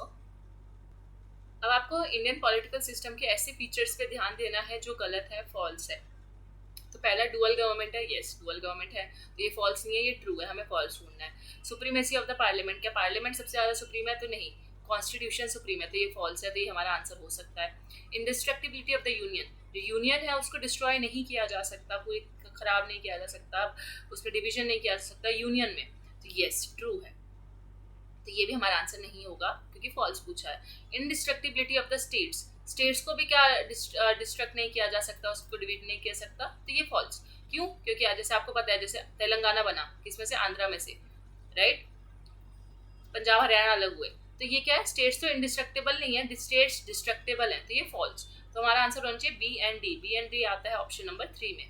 तो अगर हम फीचर्स की बात करें तो हमारे पास पार्लियामेंट्री फॉर्म ऑफ गवर्नमेंट है, फेडरल विद स्ट्रॉन्ग यूनियन है, इंडिस्ट्रक्टिबिलिटी ऑफ द यूनियन है, एंड सुप्रीम कोर्ट का क्या है? इंडिपेंडेंस। तो ये कुछ इंपॉर्टेंट फीचर्स है जो आपको याद रखने हैं। अब एक तरफ प्रेसिडेंट है, एक तरफ उनका टर्म ऑफ ऑफिस लिखा हुआ है, बेसिकली इनको क्रोनोलॉजी में लगाना है। आपने इनको क्रोनोलॉजी में लगा लिया तो मैच द फॉलोइंग अपने आप हो जाएगा, क्योंकि आपको मतलब न्यू में क्या बोलते हैं इसको, नंबर्स तो आते ही है ना, 1 2 3 4 तो आते ही है, तो कौन सा पहले आएगा कौन सा बाद में आएगा, जैसे 87 पहले आता है, फिर 92 आता है, फिर 2007, फिर 2012, तो अगर इनको क्रोनोलॉजी में लगा ले तो इनको आसान हो जाएगा लगाना। तो हम करेक्ट आंसर देखते हैं सीधा, Shankar Dayal Sharma 1992 1997, then R Venkataraman president बने, देन प्रतिभा पाटिल, और प्रतिभा पाटिल के बाद प्रणब मुखर्जी बने थे। तो ये 4 हैं और इसके ईयर्स आपको याद मत रखने की जरूरत नहीं है इतना, पर हाँ ये आपको पता होना चाहिए क्रोनोलॉजी। अब आपको पता है आर्टिकल 19 में 6 फ्रीडम्स की बात हुई है, और वो 6 फ्रीडम हमेशा हम क्रोनोलॉजी में ही याद करते हैं, क्योंकि वो ABCD ऐसे करके है ना, तो F, तो ये जो 6 फ्रीडम है हमें एक सीक्वेंस में याद रखनी होती है, क्योंकि उसके आर्टिकल 19 के अलग अलग क्लॉज है, clause A, clause B, clause C, तो हम ऊपर नीचे नहीं कर सकते, तो इनको ऑर्डर में लगाना है। इन 5 ये जो आपको 4 दे रखे हैं, वैसे 6 हैं, 4 दे रखे हैं, 4 को आपको लगाना है। तो अगर हम 6 की 6 फ्रीडम की याद करें, और मैंने आपको ट्रिक भी समझाई थी एक उसमें, तो सबसे पहले हमारा आता है freedom of speech and expression, कि हमारे पास बोलने का अधिकार है। अब हम स्पीच और एक्सप्रेशन का अधिकार मिला, तो इसको कनेक्ट करते चलो, एक कहानी बना लोगे तो आपको 6 की 6 ऑर्डर वाइज याद हो जाएंगे। तो स्पीच एंड एक्सप्रेशन क्या? Speech and expression, freedom of speech and expression है हमारे पास, तो हमने क्या किया, हमारे पास क्योंकि freedom of speech and expression है तो हम एक जगह असेंबल हुए, जैसे जलियांवाला बाग हुआ था ना, तो सारे क्या हो गए थे, एक जगह आके असेंबल हो गए थे, अपना पीसफुल प्रोटेस्ट कर रहे थे, सेलिब्रेट कर रहे थे, तो असेंबल हुए, ठीक है। अब वो असेंबल हुए, बस आपको फर्स्ट याद रखना है, उसके बाद कहानी बनती जाएगी। असेंबल होने के बाद क्या किया, अब बहुत सारे लोग एक साथ आए, तो उन्होंने आपस में बातें करी जो, और एसोसिएशंस बनाए, ठीक है। जैसे अब ये 4 लोग थे, इन 4 लोगों का जो इंटरेस्ट था वो सेम था, इनके विचार सेम थे, तो इन्होंने एक एसोसिएशन बना ली, असेंबल हुए, और बाकी 8 लोग असेंबल हुए थे मान लो, तो 8 में से बाकी 4 का आपस में विचार मिल गए, तो उन्होंने एक नया एसोसिएशन बना दिया।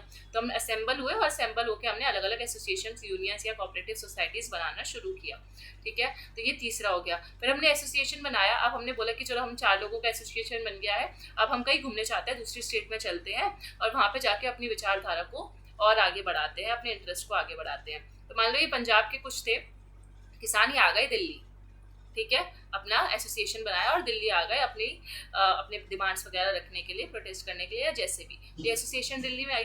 अब इसको यहाँ पे हमने दिल्ली में आई मतलब टू मूव फ्रीली, अब इनके पास अधिकार है एसोसिएशन बनाने के बाद कि वो कहीं पे भी फ्रीली जा सकते हैं, तो फ्रीली वो गए। अब जब हम नए स्टेट में आते हैं, वो फ्रीली का तो था कि हम फ्री थे, हम आ गए दिल्ली, अब वहाँ पे हमें सबसे पहले क्या ढूंढना पड़ेगा, घर रहने के लिए, तो रेजिडेंस। फिर अब घर मिल गया, घर को चलाने के लिए पैसा भी चाहिए, और पैसा चलाने के लिए हमें कोई प्रोफेशन करना पड़ेगा, ठीक है, कोई काम ढूंढना पड़ेगा, प्रोफेशन में जाना पड़ेगा, तो फ्रीडम ऑफ प्रोफेशन। तो ये आपकी ट्रिक हो गई, ये पूरे यूट्यूब पे सिर्फ ये मेरी ट्रिक है जो मैंने खुद से बनाई है, कहीं से सीखी नहीं है। अगर आपको इससे याद होता है तो वेल एंड गुड, नहीं याद होता है तो यूट्यूब पे बहुत सारी ट्रिक्स हैं अलग अलग इस आर्टिकल्स को याद करने के लिए, आप उस ट्रिक से भी याद कर सकते हो। ये मेरी खुद की बनाई हुई ट्रिक थी। अब बात करते हैं पार्लियामेंट्री कमिटीज़ की। ये चारों ही पार्लियामेंट्री कमिटीज़ जो मेजर पार्लियामेंट्री कमिटीज़ में आती है, बहुत इंपॉर्टेंट है, इसको क्रोनोलॉजी में लगाना है। और ये ऐसी कमिटीज़ है जिनका आपको डेट याद होनी चाहिए, चाहे रटना पड़े, लेकिन रटना पड़ेगा। एस्टिमेट्स कमेटी अगर हम बात करें तो सबसे पहले बनी थी 1950 की ये है। देन पब्लिक अकाउंट्स कमेटी, इसकी ये 1916 नहीं, ये 1969 की है आई गेस, और ये 48 के आसपास बनी थी कुछ। एक बार हम इसका चेक करते हैं क्रोनोलॉजी, यहाँ पे आपको मिल जाएगा।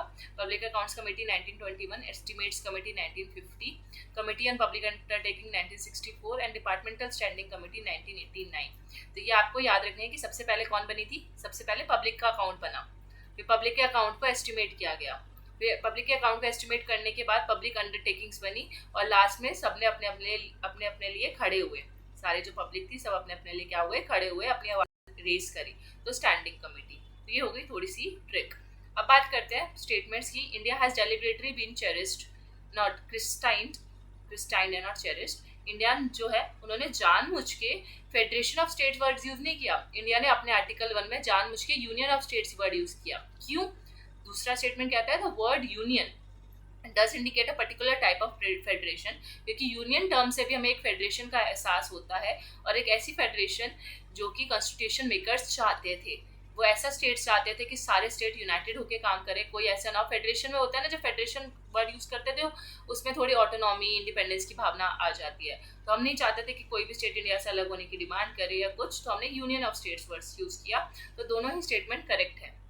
So now last question of 2020 में आखिरी क्वेश्चन जो पॉलिटी से आया था वो ये कि हर कॉन्स्टिट्यूशन की खुद की फिलॉसफी होती है, और the philosophy underlying Indian constitution we must look back into the historic objective revolution paid by Pandit Jawaharlal Nehru. जो नेहरू जी थे उन्होंने ऑब्जेक्टिव रेजोल्यूशन पास किया था, और अगर हमें इंडियन कॉन्स्टिट्यूशन की फिलॉसफी को जानना है तो हमें नेहरू जी का जो ऑब्जेक्टिव रेजोल्यूशन है वो देखना चाहिए। तो क्या ये सही है?